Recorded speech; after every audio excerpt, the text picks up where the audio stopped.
CM Varghese, the Vice Chair of Educational Activities, Kerala section. He is the CEO of EGET Kochi, Evergreen Energy Technologies Kochi. Then the Secretary of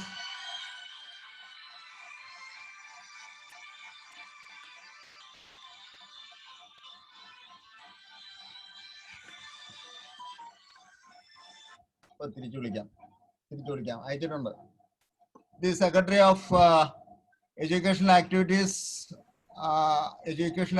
Kerala section, Dr. Kumaravelu, is an assistant professor in NIT Calicut, and Engineer Harindra Lal sir is the chair of Inter-Society Relations.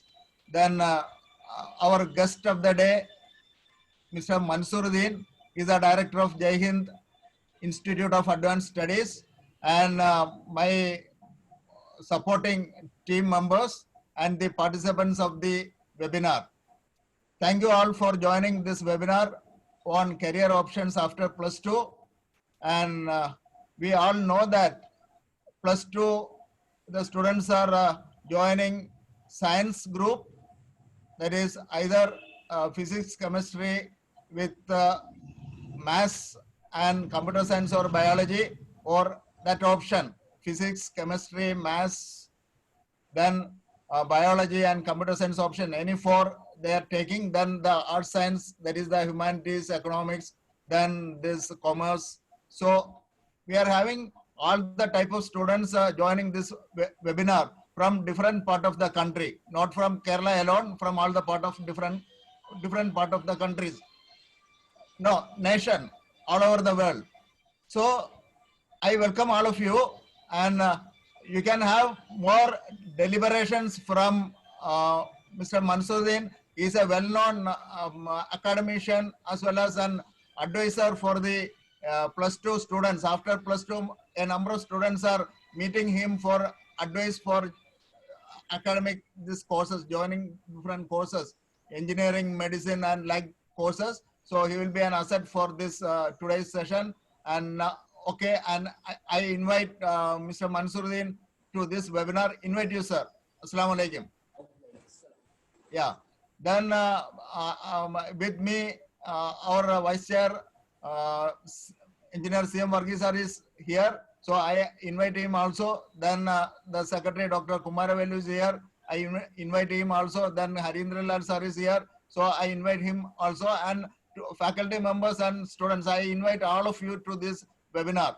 Now I invite Dr. Kumaravelu to just brief the role of NITs and IITs in this engineering education. Kumaravelu sir, please join. A very good morning to all the participants. On behalf of IEEE Kerala section, I welcome you all to this program. So I am here to give brief about the educational activities related to IITs and NITs. If you ask any students in the level of plus two, their dream is to get into IIT or NIT. They are thinking in their mind that IITs are model for engineering. It is absolutely true. Government of India started IITs and NITs with a lot of ambitions and dreams for these young and talented students. So in general, the students who secured highest mark during their JEE main, and naturally they prefer IITs, and then they prefer NITs. If you would like to assess which are the top IITs and top NITs, there are different ranking forums are followed today.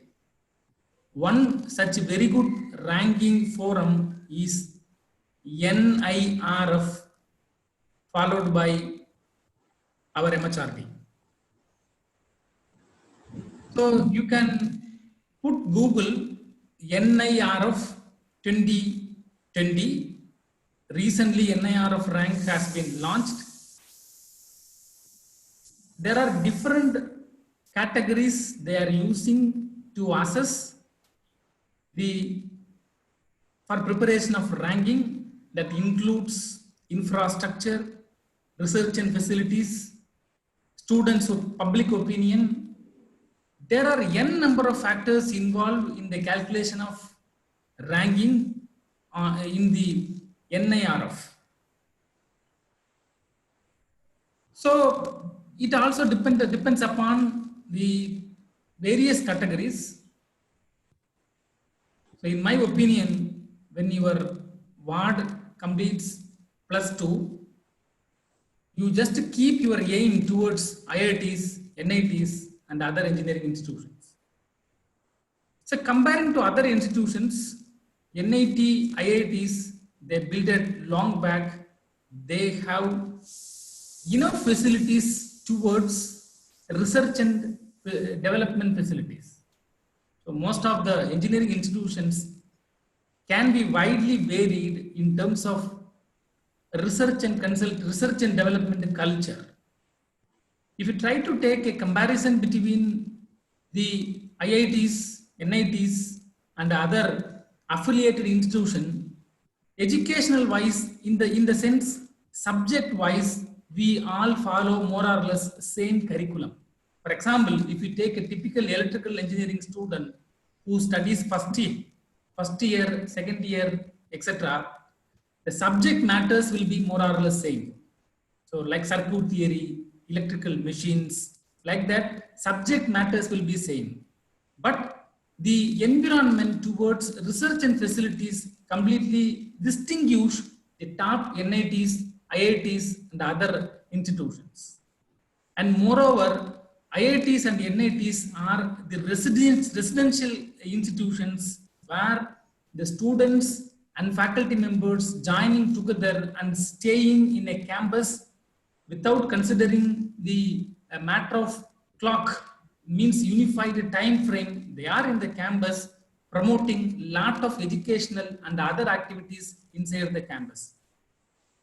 So IITs, they are leading engineering institutions in India. There are different IITs. You all know that IIT Delhi, IIT Madras, IIT Mumbai, like that. Old IITs are there, like new IITs like IIT Hyderabad, and we have new IIT called IIT Palakkad. Similarly, there are old NITs like NIT Tiruchirappalli is standing top in among all the NITs in the NIRF ranking. This time they secured the 8th position. Similarly, there are other NITs like NIT Warangal, NIT Surathkal, and we stand, NIT Calicut stand in 23rd position in the NIRF 2020. Apart from that, there are new NITs like NIT Goa, NIT Puducherry, etc., etc. So government started new NITs with the ambition of giving valuable engineering education to all the students. So comparing to these old IITs and NITs, the new NITs and the IITs are in the developing stage, and they are just building their research facilities. So you can prefer at least if you time permits, you can directly visit the IITs and the NIT campus to know what actually going on, and accordingly you can select your ward, especially with respect to the branches.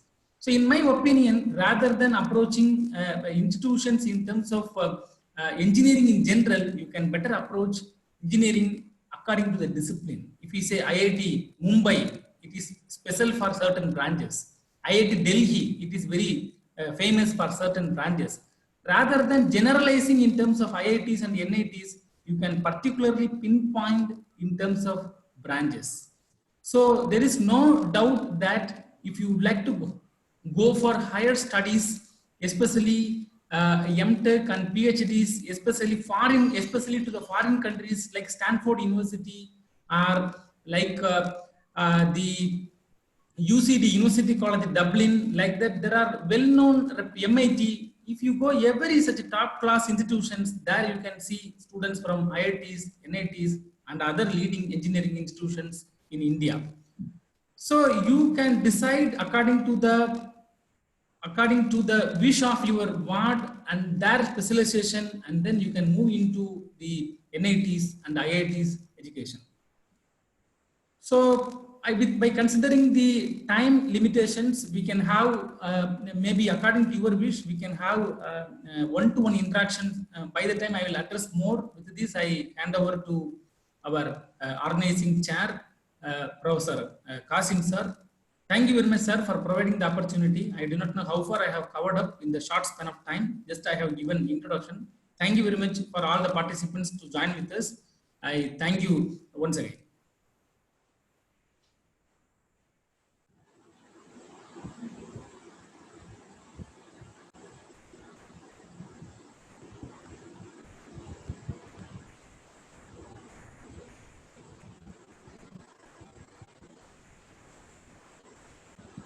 So thank you, Kumaravelu sir.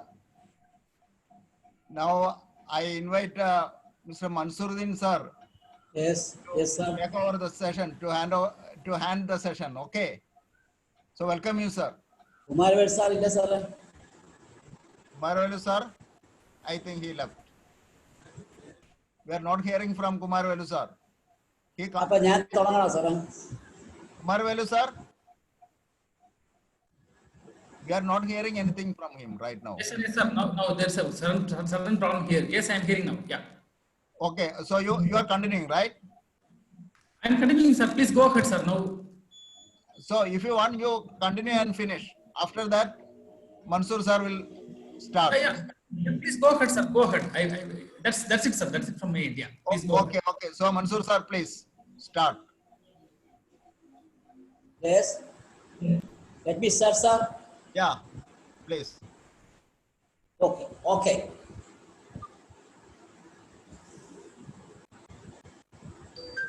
Dear parents and students, welcome to our webinar, Career Options After +2, organized by Education Activities IEEE Kerala section. I am Mansuruddin.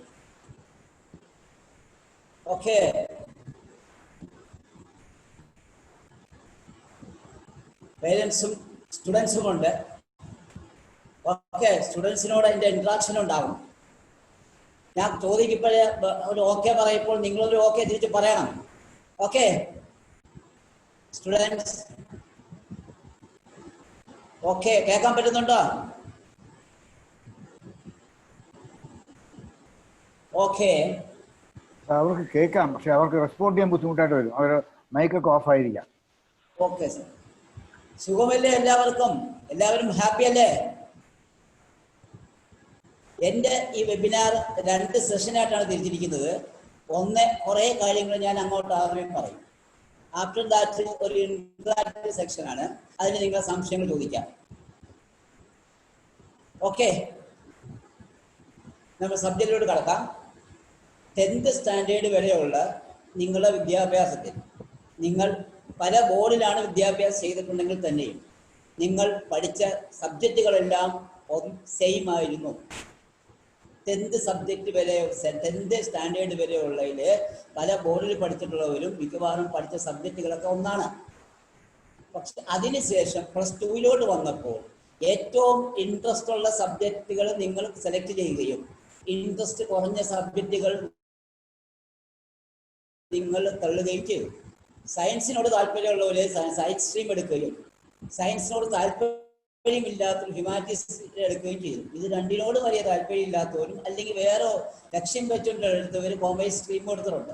അങ്ങനെ മെയിനായിട്ട് humanities stream, commerce stream, medical stream, ഈ science stream എടുത്ത 3 സ്ട്രീമിൽ നിങ്ങൾ പഠിച്ച കുട്ടികളാണ് ഇതിൻ്റെ മുമ്പിലിരിക്കുന്നത്. നിങ്ങൾക്ക് ഇപ്പോൾ നിങ്ങൾ ഒരു പ്രൊഫഷണൽ കോഴ്സിൻ്റെ വക്കിലാണ് എത്തിയിരിക്കുന്നത്. ഇതിൽ കൂടി ഈ ഒരു വർഷത്തോടു കൂടി ഒരു പ്രൊഫഷണൽ കോഴ്സിൽ ജോയിൻ ചെയ്യുക, അതിനുശേഷം ഒരു പ്രൊഫഷനായിട്ട് മാറുക എന്നുള്ളതാണ് നിങ്ങളുടെ ടാർഗറ്റ്. ആ ഒരു പ്രൊഫഷണൽ കോഴ്സ് സെലക്ട് ചെയ്യും മുമ്പേ കുറേ ഏറെ കാര്യങ്ങൾ മനസ്സിലാക്കാനുണ്ടെങ്കിലും ആ കാര്യങ്ങളോടൊന്നും ഞാൻ കടക്കുന്നില്ലെങ്കിൽ 2 കാര്യങ്ങൾ മാത്രം ഞാൻ നിങ്ങളെ ശ്രദ്ധയപ്പെടുത്താം. നിങ്ങൾ പഠിക്കാൻ ഉദ്ദേശിക്കുന്ന പ്രൊഫഷണൽ കോഴ്സ് നിങ്ങൾക്ക് താല്പര്യമുള്ള കോഴ്സാണോ എന്ന് നിങ്ങൾ മനസ്സിലാക്കണം. മാത്തമാറ്റിക്സിനോട് താല്പര്യമില്ലാത്ത കുട്ടി ഒരു എഞ്ചിനീയറിംഗിന് പോയാൽ അവൻ പാസ്സാവാനുള്ള സാങ്കേതിക ബുദ്ധിമുട്ട് വളരെ കൂടുതലാണ്. അതുപോലെ കെമിസ്ട്രിക്ക് താല്പര്യമില്ലാത്ത കൃഷി ഫാർമസിയൊക്കെ എടുത്തു പോയാലും അത് പഠിച്ചെടുക്കാനുള്ള ബുദ്ധിമുട്ടുണ്ടാവും. അതുകൊണ്ട് നിങ്ങൾ ആദ്യമായിട്ട് മനസ്സിലാക്കുന്നത് അതിനകത്ത് പഠിക്കാനുള്ള സബ്ജക്റ്റുകൾ എന്താണ്, എനിക്കത് മറ്റുള്ള കാര്യം നിങ്ങൾ ആദ്യമേ ശ്രദ്ധിക്കണം. അതിനുശേഷം നിങ്ങൾ മനസ്സിലാക്കേണ്ടത് ഈ കോഴ്സ് പഠിച്ചു കഴിഞ്ഞാൽ ജോലി കിട്ടാനുള്ള ചാൻസ് ഉണ്ടോ, സ്കോപ്പ് ഓഫ് ദ കോഴ്സ്, ഈ കോഴ്സിന്റെ സ്കോപ്പ് കൂടി മനസ്സിലാക്കണം. ഈ അവസരത്തിൽ എനിക്ക് പറയാനൊരു പ്രോവർബുണ്ട്, life is a vehicle without reverse gear. നാം ജീവിതത്തിൽ ഒരു തീരുമാനമെടുത്തു, ഒരു കോഴ്സ് സെലക്ട് ചെയ്തു, മുമ്പോട്ട് പോകാനേ പറ്റൂ. അത് നമുക്ക് റിവേഴ്സ് ഗിയർ ഇല്ലാത്തതുകൊണ്ട് പുറകോട്ട് വരാൻ പറ്റില്ല. ആ ഒരു കാര്യം നിങ്ങൾ മനസ്സിലാക്കണം. നിങ്ങൾ പഠിക്കാനുള്ള ഇൻട്രസ്റ്റ് മനസ്സിലാക്കണം. അതോടൊപ്പം തന്നെ ആ ഒരു കോഴ്സിന്റെ സ്കോപ്പിനെ കുറിച്ച് മനസ്സിലാക്കണം. ആ ഒരു കോഴ്സിന്റെ സ്കോപ്പിനെ കുറിച്ച് മനസ്സിലാക്കണമെങ്കിൽ നിങ്ങൾ ഇതിനകത്ത് നിങ്ങളുടെ സീനിയേഴ്സ് പഠിച്ചവർ ഇപ്പം എന്ത് ചെയ്യുന്നു, അവർക്ക് ജോലിയായിട്ടുണ്ടോ, പ്ലേസ്മെന്റ് ആയിട്ടുണ്ടോ, അവരെങ്ങനെ ചെയ്യുന്നു നോക്കാം. ഓക്കെ, ഇത്രയുമാണ് എനിക്ക് ഇൻട്രഡക്ഷൻ ആയിട്ട് പറയാനുള്ളത്. നമുക്കറിയാം ഇന്ത്യയിലെ ഓരോ സംസ്ഥാനങ്ങളിലും പ്രൊഫഷണൽ കോഴ്സിന്റെ അലോട്ട്മെന്റ് നടത്താൻ ഓരോ അതോറിറ്റീസ് ഉണ്ട്. ഓരോരോ കോളേജിലും ഓരോരോ സ്റ്റേറ്റിലും അതോറിറ്റീസ് ഉണ്ട്. കേരളത്തിലുള്ള കമ്മീഷൻ ഫോർ എൻട്രൻസ് എക്സാമിനേഷൻസ്, കേരളത്തിലെ എൻട്രൻസ് എക്സാമിനേഷൻ കമ്മീഷണറാണ് ആ ചുമതല നിർവഹിക്കുന്നത്. ആ കമ്മീഷണർ നമ്മൾ വിളിക്കുന്ന ഒരു പേരുണ്ട്, കീം എന്ന് പറയും. നമ്മൾ കീമിന് ആപ്ലിക്കേഷൻ കൊടുക്കുക, കീമിന് പൈസ എടുത്തു, കീമിന് അലോട്ട്മെന്റ് കിട്ടി, കീമിന് അത് അപ്ലൈ ചെയ്തു, ഇതൊക്കെ നമ്മൾ പറയാറുണ്ട്. KEAM Kerala engineering architecture medical examinations നടത്തുന്ന, അതുപോലെ കുറേ എൻട്രൻസ് എക്സാമിനേഷൻ നടത്തുന്ന അതോറിറ്റിയെയാണ് ഒറ്റ വാക്കിൽ പറയുന്ന കീം. നോർമലി ഈ കീം 2020 അവർ കുറേ കൂടുതൽ എല്ലാ വർഷവും കുറെ കൂടുതൽ എൻട്രൻസ് എക്സാമിനേഷൻ നടത്തുന്നുണ്ടെങ്കിലും നമ്മുടെ സബ്ജക്റ്റിൽ നിന്നുകൊണ്ട് നമ്മൾ സംസാരിക്കുകയാണെങ്കിൽ കേരളത്തിലെ എൻട്രൻസ് കമ്മീഷണർ 4 സ്ട്രീമിലേക്ക് വേണ്ടിയാണ് മെയിനായിട്ട് അലോട്ട്മെന്റ് നടത്തുന്നത്. നമ്മളെ പറവിയിലുള്ളത് ഈ 4 സ്ട്രീമാണ്. എൻട്രൻസ് മുഖാന്തരമുള്ള 4 സ്ട്രീം, അതായത് number 1 medical stream, number 2 engineering stream, number 3 BR stream and number 4 pharmacy. There are 4 streams. Number 1 medical, number 2 engineering, and number 3 BR, and number 4 pharmacy streams. നമുക്ക് ഇനി ഓരോ സ്ട്രീമിനെ കുറിച്ചും ഡീറ്റെയിൽ ആയിട്ട് സംസാരിക്കാം. മെഡിക്കൽ സ്ട്രീം നമുക്കറിയാം. Medical സ്ട്രീമിൽ നമുക്ക് ഏതാണ്ട് 10ഓളം കോഴ്സുകളുണ്ട്. അതിൽ ഞാൻ ആ കോഴ്സിൽ നിങ്ങളൊന്ന് പരിചയപ്പെടുത്താം. Number 1 MBBS, number 2 BDS, number 2 veterinary, number 4 homeo, number 5 Ayurveda, number 6 agriculture, number 7 fisheries, number 8 forestry, number 9 Siddha, and number 10 Unani. ഈ 10 കോഴ്സുകളിലേക്കാണ് മെഡിക്കൽ സ്ട്രീമിലെ എൻട്രൻസ് കമ്മീഷണർ അലോട്ട്മെന്റ് നടത്തുന്നത്.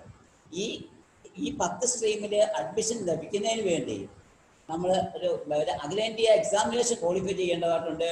അത് നമുക്കറിയാം. ഏത് എക്സാമിനേഷനാണെന്ന് അറിയാം, അത് നീറ്റാണ്. National eligibility cum entrance test ആണ്. ഈ ടെസ്റ്റ് അഖിലേന്ത്യാ അടിസ്ഥാന ടെസ്റ്റാണ്. ഇത് കണ്ടക്ട് ചെയ്ത് NTA നാഷണൽ ടെസ്റ്റിംഗ് ഏജൻസിയാണ്. ഈ വർഷത്തെ 2020 നീറ്റ് പ്രപ്പോസ് ചെയ്തത് മെയ് 3 സാങ്കേതിക കാരണങ്ങളാണ് നടന്നില്ല. വീണ്ടും ജൂലൈ 19 മാറി, അതും നടന്നില്ല. ഇനി സെപ്റ്റംബർ 13 ഫിക്സ് ചെയ്തിരിക്കുകയാണ്. ഇനി നമുക്ക് ഈ ഓരോ കോഴ്സിലേക്കുള്ള ഡീറ്റെയിൽസിലോട്ട് പോകാം.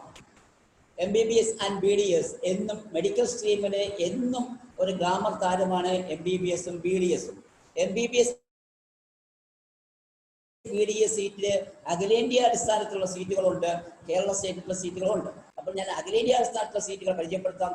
ഇന്ത്യയിലുള്ള എല്ലാ സംസ്ഥാനങ്ങളിലുള്ള ഗവൺമെന്റ് മെഡിക്കൽ കോളേജുകളിൽ ഉള്ള സീറ്റിന്റെ ആകെയുള്ള സീറ്റിന്റെ 15% സീറ്റ് അഖിലേന്ത്യാ കോട്ട സീറ്റുകളാണ്. ഈ അഖിലേന്ത്യാ കോട്ട സീറ്റുകൾ ഫില്ല് ചെയ്യുന്നത് MCC മെഡിക്കൽ കൗൺസിലിംഗ് കമ്മിറ്റി ആണ്. അത് ഫില്ല് ചെയ്യാനുള്ള അതോറിറ്റി. അത് MOHW ministry of health and വെൽഫെയറിന്റെ അണ്ടറിലുള്ള ഒരു ഏജൻസിയാണ് MCC മെഡിക്കൽ കൗൺസിലിംഗ് കമ്മിറ്റി. അവരാണ് ആ 2 അലോട്ട്മെന്റിൽ കൂടി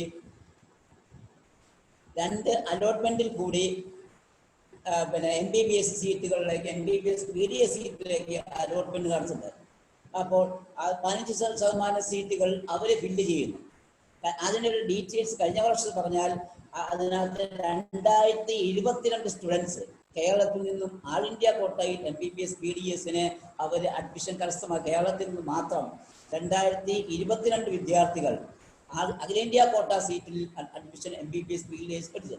അവരുടെ റാങ്ക് ഒന്ന് പരിശോധിക്കുകയാണെങ്കിൽ 8,32,905 റാങ്കുള്ള ഒരു കുട്ടിക്ക് പോലും അഖിലേന്ത്യാ അടിസ്ഥാനത്തിൽ MBBS BDS സീറ്റിൽ ഒരു അലോട്ട്മെന്റ് കിട്ടുകയും ആ കുട്ടിയുടെ കേരള റാങ്ക് 49,359 ഇതിനുപരിയായിട്ട് ഏതാണ്ട് 5000-ഓളം സീറ്റുകളാണ് ആൾ ഇന്ത്യ കോട്ടയിൽ MBBS ഓരോ വർഷം അനുസരിച്ചും ആ നമ്പർ ഓഫ് സീറ്റ്സിന്റെ എണ്ണം കൂടി വരും. ഇതിനുപരിയായിട്ട് അഖിലേന്ത്യാ അടിസ്ഥാനത്തിൽ 15 എയിംസ് ഉണ്ട്. അതിൽ 1200 സീറ്റുകളും ആംഡ് ഫോഴ്സസ് മെഡിക്കൽ കോളേജിൽ ഒരു മെഡിക്കൽ കോളേജിൽ 150 സീറ്റുകളുമുണ്ട്. ഇതെല്ലാം അഖിലേന്ത്യാ കോട്ട സീറ്റുകളാണ്, അഖിലേന്ത്യാ അടിസ്ഥാനത്തിലുള്ള സീറ്റുകളാണ്. ഓക്കെ, ഇനി നമുക്ക് നേരത്തെ കേരളത്തിലോട്ട് വരാം.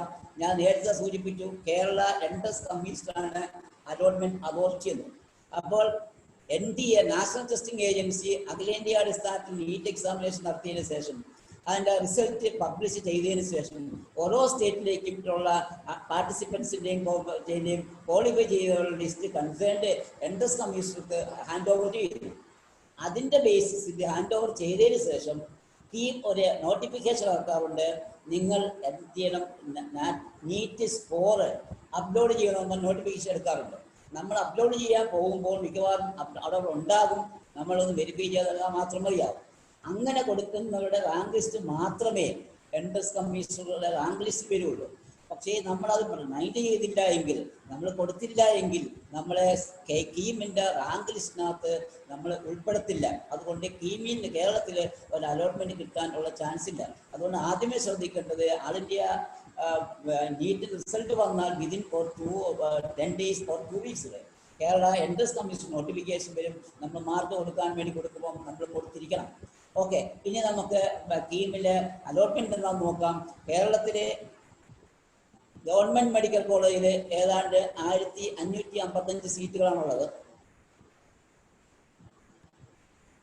അലോട്ട്മെന്റ് ഫൈനാൻസ് സെൽഫ് ഫൈനാൻസ് കോളേജിൽ 19 കോളേജിലായിട്ട് 2200 സീറ്റുകളും, അങ്ങനെ ആകെ 29 കോളേജിലായിട്ട് 3755 ടോട്ടൽ MBBS സീറ്റുകളാണ് കേരളത്തിലെ ഉള്ളത്. BDSനാണെങ്കിൽ ഗവൺമെന്റ് ഡെന്റൽ കോളേജ് 6 കോളേജസ് ഉണ്ട്, 300 സീറ്റുകളും. സെൽഫ് ഫൈനാൻസിംഗ് ഡെന്റൽ കോളേജിൽ 19 എണ്ണത്തില് 1610 സീറ്റുകൾ ഉൾപ്പെടെ 25 ഡെന്റൽ കോളേജിൽ 1910 സീറ്റുകളാണുള്ളത്. ഇനി MBBS സീറ്റുകൾ കേരളത്തിന് പുറത്തെങ്ങനെയാണെന്ന് നോക്കാം. കേരളത്തിന് പുറത്തുള്ള എല്ലാ സ്റ്റേറ്റിലേക്കും ഔട്ട്സൈഡ് സ്റ്റേറ്റ് എന്നുള്ള കോട്ട ഉള്ളത് കൊണ്ട് നമുക്ക് അവിടെ അപ്ലൈ ചെയ്യാനുള്ള പ്രൊവിഷനുണ്ട്. അതുപോലെ കേരളത്തിന് പുറത്തുള്ള കുട്ടികൾക്ക് കീം അപ്ലൈ ചെയ്യാനുള്ള പ്രൊവിഷനുണ്ട്. അതും ഔട്ട്സൈഡ് ആൾ ഇന്ത്യ മെറിറ്റ് കോട്ട എന്ന് പറയും. അപ്പോൾ കേരളത്തിന് പുറത്തുള്ള നമുക്കൊരു സീറ്റ് വേണമെങ്കിൽ, കർണാടകയിൽ വേണമെങ്കിൽ, തമിഴ്നാട് വേണമെങ്കിൽ, പോണ്ടിച്ചേരി വേണമെങ്കിൽ, UP വേണമെങ്കിൽ ആ concerned authorities, entrance authorities application call for ചെയ്യുകയും അതനുസരിച്ച് നമ്മൾ ആപ്ലിക്കേഷൻ കൊടുക്കുകയും വേണം. കർണാടക ഒഴിച്ച് ബാക്കിയുള്ള മിക്കവാറും എല്ലാ സ്റ്റേറ്റിലും നമ്മൾ ഡോക്യുമെന്റ്സ് അപ്ലോഡ് ചെയ്ത് കൊടുത്താൽ മതി, നേരിട്ട് പോകേണ്ട കാര്യമില്ല. കഴിഞ്ഞ വർഷം വരെയും കർണാടകയിൽ ആപ്ലിക്കേഷൻ കൊടുത്തു കഴിഞ്ഞാൽ കുട്ടിയും ഗാർഡിയനും ഒറിജിനൽ ഡോക്യുമെന്റ്സുമായിട്ട് പോയി ഡോക്യുമെന്റ്സ് വെരിഫിക്കേഷന് പേഴ്സണലായിട്ട് പങ്കെടുക്കേണ്ടതുണ്ട്. അതിനുശേഷമേ അവിടെ റാങ്ക് ലിസ്റ്റിനകത്ത് നമ്മൾ വരും. ബാക്കിയുള്ള സ്റ്റേറ്റുകളിലാണെങ്കിൽ അവർ നമ്മൾ അപ്ലോഡ് ചെയ്ത ഡോക്യുമെന്റ്സിന്റെ ബേസിസിൽ അവർ റാങ്ക് ലിസ്റ്റ് തയ്യാറാക്കുകയും അതിനനുസരിച്ച് ഓപ്ഷൻ കൊടുത്തു കഴിഞ്ഞാൽ അലോട്ട്മെന്റ് കിട്ടുമ്പോൾ മാത്രം ആ സ്റ്റേറ്റിൽ പോയി അഡ്മിഷൻ എടുത്താൽ മതിയാവും. ഇനി വേറൊരു പ്രത്യേകത എന്ന് വെച്ചാൽ ഏതാണ്ട് 42ഓളം കോളേജുകൾ വരുന്ന ഡീംഡ് യൂണിവേഴ്സിറ്റീസ് ഉണ്ട്. ഡീംഡ് യൂണിവേഴ്സിറ്റിയിൽ അല്പം എമൗണ്ട് ഫീസ് കൂടുതലാണ്, എന്നാലും സീറ്റ് കിട്ടാനുള്ള ചാൻസ് ഉണ്ട്. ഏതാണ്ട് 42 മെഡിക്കൽ കോളേജിനകത്ത് 5000-ഓളം സീറ്റുകൾ ഡീംഡ് യൂണിവേഴ്സിറ്റിയിൽ MBBSനായിട്ടുണ്ട്. അതിനകത്ത് ഒരു college Amrita institute medical science AIIMS നമ്മുടെ കേരളത്തിലുള്ളതാണ്.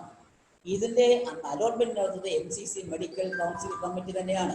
അതിൻ്റെ fees 10 lakhs per year fees 10 lakhs മുതൽ 32 lakhs അല്ലെ 32, 35 അങ്ങനെ പോകും. ഇവിടെ നമ്മൾ മനസ്സിലാക്കേണ്ട ഒരു കാര്യം, ഒരു MBBS സീറ്റാണ് നമ്മൾ ഉദ്ദേശിക്കുന്നതെങ്കിൽ ഹയസ്റ്റ് റാങ്കാണ് നമ്മൾ സ്കോർ ചെയ്തതെങ്കിൽ ലോവസ്റ്റ് ഫീസും, അതല്ല ലോവസ്റ്റ് സ്കോറാണ് നമ്മൾ സ്കോർ ചെയ്തതെങ്കിൽ ഹയസ്റ്റ് ഫീസും കൊടുക്കേണ്ടി വരും. 500-1000 രൂപ ഒരു വർഷം നിങ്ങൾ ട്യൂഷൻ ഫീസ് കൊടുത്തിട്ട് മൗലാന അബ്ദുൽ കലാം ആസാദ് മെഡിക്കൽ കോളേജ് ഡൽഹിയിലുണ്ട്, പഠിക്കാം. അതുപോലെ ആൾ ഇന്ത്യ കോട്ടയില് നമുക്ക് ഏതെങ്കിലും സ്റ്റേറ്റ് അഡ്മിഷൻ കിട്ടിക്കഴിഞ്ഞാൽ 10,000 മുതൽ 1 lakh വരെയുള്ള ഫീസ് ഒരു വർഷത്തേക്കുള്ളൂ. അപ്പോൾ നമുക്ക് ഹയസ്റ്റ് റാങ്ക് ആണെങ്കിൽ ലോവസ്റ്റ് ഫീസും, അതല്ല ലോവസ്റ്റ് ഫീസ് ആണെങ്കിൽ ഹയസ്റ്റ് റാങ്ക് ആണെങ്കിൽ ഹയസ്റ്റ് ഫീസ് കൊടുത്തെങ്കിലേ നമുക്ക് ഈ മെഡിക്കൽ സ്ട്രീം പഠിക്കാൻ പറ്റും. ഓക്കെ, ഇനി നമുക്ക് ആ മെഡിക്കൽ സ്ട്രീമിൽ വരുന്ന മറ്റ് കോഴ്സിനെ കുറിച്ച് നമുക്കൊന്ന് പരിചയപ്പെടാം. വെറ്റിനറിയാണ് അടുത്തത്. Veterinary Kerala entrance commission allotment 2 college മാത്രമേ ഉള്ളൂ. അത് 150 സീറ്റുകൾ, അത് മൊത്തം ഗവൺമെന്റ് സീറ്റുകളാണ്. അതിലും 15% സീറ്റ് ആൾ ഇന്ത്യ കോട്ടയിൽ പോകും. ബാക്കിയുള്ള 80% സീറ്റിലേക്ക് അലോട്ട്മെന്റ് എൻട്രൻസ് കമ്മീഷൻ നടത്തുക. പിന്നെ ഹോമിയോ ആയുർവേദ ഇതുപോലുള്ള കോഴ്സുകളിലേക്ക് ആയുഷ് ആണ് അതിൻ്റെ അതോറിറ്റീസ്, ആയുഷ് സീറ്റുകൾ എന്നാണ് പറയുന്നത്. അതിലും ഹോമിയോയിലും 15% സീറ്റ് ആൾ ഇന്ത്യ കോട്ട സീറ്റുകളാണ്. കേരളത്തിലാണെങ്കിൽ 5 ഗവൺമെന്റ് ഹോമിയോ കോളേജിൽ 315 സീറ്റുകളാണുള്ളത്. ഇനി ആയുർവേദ കോഴ്സുകളിൽ വരികയാണെങ്കിൽ അതിലും 15% ആൾ ഇന്ത്യ കോട്ട സീറ്റുകളും ബാക്കി വരുന്ന സീറ്റുകൾ ഗവൺമെന്റ് കോളേജിൽ 5 കോളേജിൽ 349 സീറ്റുകളും സെൽഫ് ഫൈനാൻസ് കോളേജിൽ 11 കോളേജിലായിട്ട് 640 സീറ്റുകളുമായിട്ട് ആകെ 16 കോളേജിൽ 989 സീറ്റുകളാണുള്ളത്. ഇനി പ്രത്യേകിച്ച് പറയാനുള്ള അഗ്രികൾച്ചറാണ്. അഗ്രികൾച്ചറിന് കഴിഞ്ഞ വർഷം വരെയും നീറ്റിന്റെ റാങ്ക് അല്ല എടുത്തിരുന്നത്. Iker, Indian council of agriculture research നടത്തുന്ന ഒരു എൻട്രൻസ് ഉണ്ട്, ഐക്കർ. അതിന്റെ സ്കോറിന്റെ അടിസ്ഥാനത്തിലാണ് അഗ്രികൾച്ചറിന് അഗ്രേരിയ സീറ്റുകൾ ഫില്ല് ചെയ്തിരുന്നത്. കേരളത്തിലാണെങ്കിൽ 4 കോളേജിലായിട്ട് 420 സീറ്റുകളും ഉണ്ട്. പിന്നെ ഓരോ കോളേജുകൾ മാത്രമുള്ള ഒരു 4 കോഴ്സുകളുണ്ട്. അതൊന്ന് ഫോറസ്ട്രിയാണ്, 31 സീറ്റാണ്. മറ്റൊന്ന് ഫിഷറീസ് ആണ്, 80 സീറ്റുണ്ട്. എറണാകുളത്ത് പനഞ്ഞാലുള്ള ഫിഷറീസ് മീൻസും ഓഷ്യാനിക് സ്റ്റഡീസ് ആണ് അതിനകത്തുള്ളത്.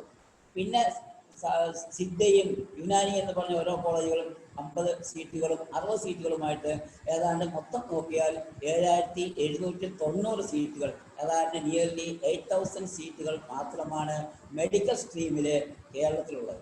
കഴിഞ്ഞ പ്രാവശ്യം 55,000-നോടടുത്ത കുട്ടികൾ സ്കോർ ചെയ്യുകയും അതിനകത്ത് എൻട്രൻസ് റാങ്ക് ലിസ്റ്റ് വരികയും ചെയ്തു.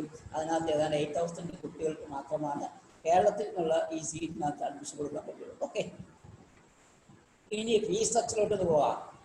MBBS ഫീസ് ഗവൺമെന്റ് കോളേജിലാണെങ്കിൽ 25,000 പെർ ഇയർ. സെൽഫ് ഫൈനാൻസിലാണെങ്കിൽ 6 lakh മുതൽ 7 lakhs വരെയുള്ള വ്യത്യസ്ത ഫീസുള്ള കോളേജുകളുണ്ട്. NRI സീറ്റ് ഉണ്ട്. NRI സീറ്റ് 20 lakhs ആണ്. BDS കോഴ്സുണ്ട്. BDSിലെ ഗവൺമെന്റ് സീറ്റ് 23,000 രൂപയും സെൽഫ് ഫൈനാൻസിൽ 3,21,000 രൂപയും NRIക്ക് 6 lakhs റുപ്പീസുമാണ്. അഗ്രികൾച്ചർ ഗവൺമെന്റ് സീറ്റുകൾ മാത്രമേ ഉള്ളൂ, 15,000 രൂപയാണ് ഫീസ്. വെറ്റിനറി 20,000 മാത്രമാണ് ഫീസ്, ഒരു വർഷത്തെ ഫീസ്. ആയുർവേദ ഗവൺമെന്റിലാണെങ്കിൽ 12,000 റുപ്പീസും കഴിഞ്ഞ വർഷം വളരെ ഫീസ് കൂട്ടുകയും 1,99,415 രൂപയിലേക്ക് കടക്കുകയും ചെയ്തു. അതുപോലെ ഹോമിയോ ഏറ്റവും ഫീസ് കുറവുള്ള ഒരു കോഴ്സാണ്. 2,087 രൂപ മാത്രമുള്ള ഒരു ഹോമിയോ ആണ്. ഒരു വർഷത്തെ ഫീസ് 2,087. ഫിഷറീസ് 12,700 രൂപ ഫീസ്. ഫോറസ്ട്രി 15,000 രൂപ fees. Siddha and Unani 1,89,000 seat. ഇതോടൊപ്പം തന്നെ ഒരു കാര്യം മനസ്സിലാക്കി, നിങ്ങൾ ഗവൺമെന്റ് കോളേജിലാണ് അഡ്മിഷൻ ലഭിക്കുന്നതെങ്കിൽ നിങ്ങൾ ഗവൺമെന്റ് കോളേജിൽ അഡ്മിഷൻ ലഭിക്കുകയും നിങ്ങളുടെ ഫാമിലി ഇൻകം 1 ലക്ഷം രൂപയ്ക്ക് താഴെയാണെങ്കിൽ SCBC socially and educationally backward communities കുട്ടികളാണെങ്കിൽ, ഫോർവേഡ് കാസ്റ്റ് അല്ലാതെ socially and educationally backward communities കുട്ടികളാണെങ്കിൽ നിങ്ങൾക്ക് ഈ പറഞ്ഞ ഫീസ് അടയ്ക്കേണ്ട എന്ന് മാത്രമല്ല, ഒരു ഇയർലി ഒരു 25,000 റുപ്പീസ് ഇങ്ങോട്ട് ഗ്രാൻഡ് ആയിട്ട് കിട്ടും. അങ്ങനെ ഒരു പ്രൊവിഷൻ കൂടി ഇതിനകത്തുണ്ട്. ഗവൺമെന്റ് കോളേജിൽ പഠിക്കുന്ന കുട്ടികൾക്കും കുടുംബ വാർഷിക വരുമാനം 25,000 രൂപയ്ക്ക് താഴെ വരുമാനമാണെങ്കിൽ SCBC സോഷ്യലി അല്ല SCBC എല്ലാവർക്കും കിട്ടും, ഫോർവേഡ് കാസ്റ്റും കിട്ടും. അത് ഇൻകം സീലിങ്ങിന്റെ ബേസിസിലുള്ളതാണ്, അല്ല കാസ്റ്റിലുള്ള എല്ലാവർക്കും കിട്ടുന്ന ഒരു ആനുകൂല്യമാണ്. അത് എത്രയോ വർഷം കൊണ്ട് ആ ഒരു ആനുകൂല്യം കൊടുത്തു കണ്ടത് KPCR എന്നാ പറഞ്ഞുകൊണ്ടിരുന്നത്. ഇതിപ്പോൾ ഈ ഗ്രാൻസ് എന്നറിയപ്പെടുന്ന സ്ട്രീമിന്റെ പേരൊന്ന് മാറ്റിയെന്നേ ഉള്ളൂ. ഓക്കെ, അപ്പം മെഡിക്കൽ സ്ട്രീം കണ്ടു കഴിഞ്ഞു. കേരളത്തിലെ എത്ര കോളേജുകൾ, എത്ര സീറ്റുകൾ, അതിന്റെ ഫീസുകൾ, അഖിലേന്ത്യാ കോട്ടയിലുള്ള ഫീസുകൾ, അതിന്റെ കാര്യങ്ങളെല്ലാം നമ്മൾ കണ്ടു കഴിഞ്ഞു. ഓക്കെ, നമുക്ക് നെക്സ്റ്റ് സ്ട്രീമിലോട്ട് പോകാം. അത് എഞ്ചിനീയറിംഗ് സ്ട്രീമാണ്.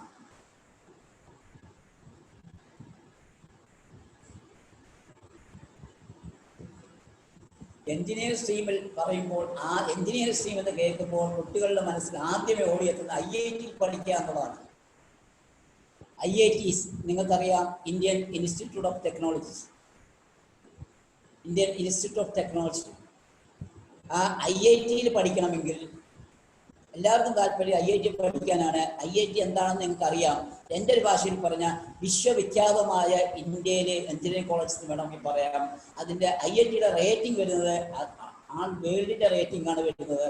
ഇപ്പം ബോംബെ IIT 23rd പ്ലേസ് എന്ന് പറഞ്ഞാൽ വേൾഡിലെ സ്ഥാപനങ്ങൾ എടുത്ത് നോക്കിയാൽ 23ാം സ്ഥാനമാണ് IIT-യിലുള്ളത്. അപ്പോൾ പ്ലേസ്മെന്റും ക്യാമ്പസ് സെലക്ഷനും പ്ലേസ്മെന്റും ഒക്കെ കൂടുതലുള്ള ഒരു സ്ഥാപനമാണ്. ഇന്റർനാഷണൽ നിലവാരത്തിലുള്ള സ്ഥാപനങ്ങളാണ്. IIT പഠിക്കാനാണ് നിങ്ങൾക്ക് താല്പര്യമെങ്കിൽ നിങ്ങൾ 2 കടമ്പ കഴിയണം.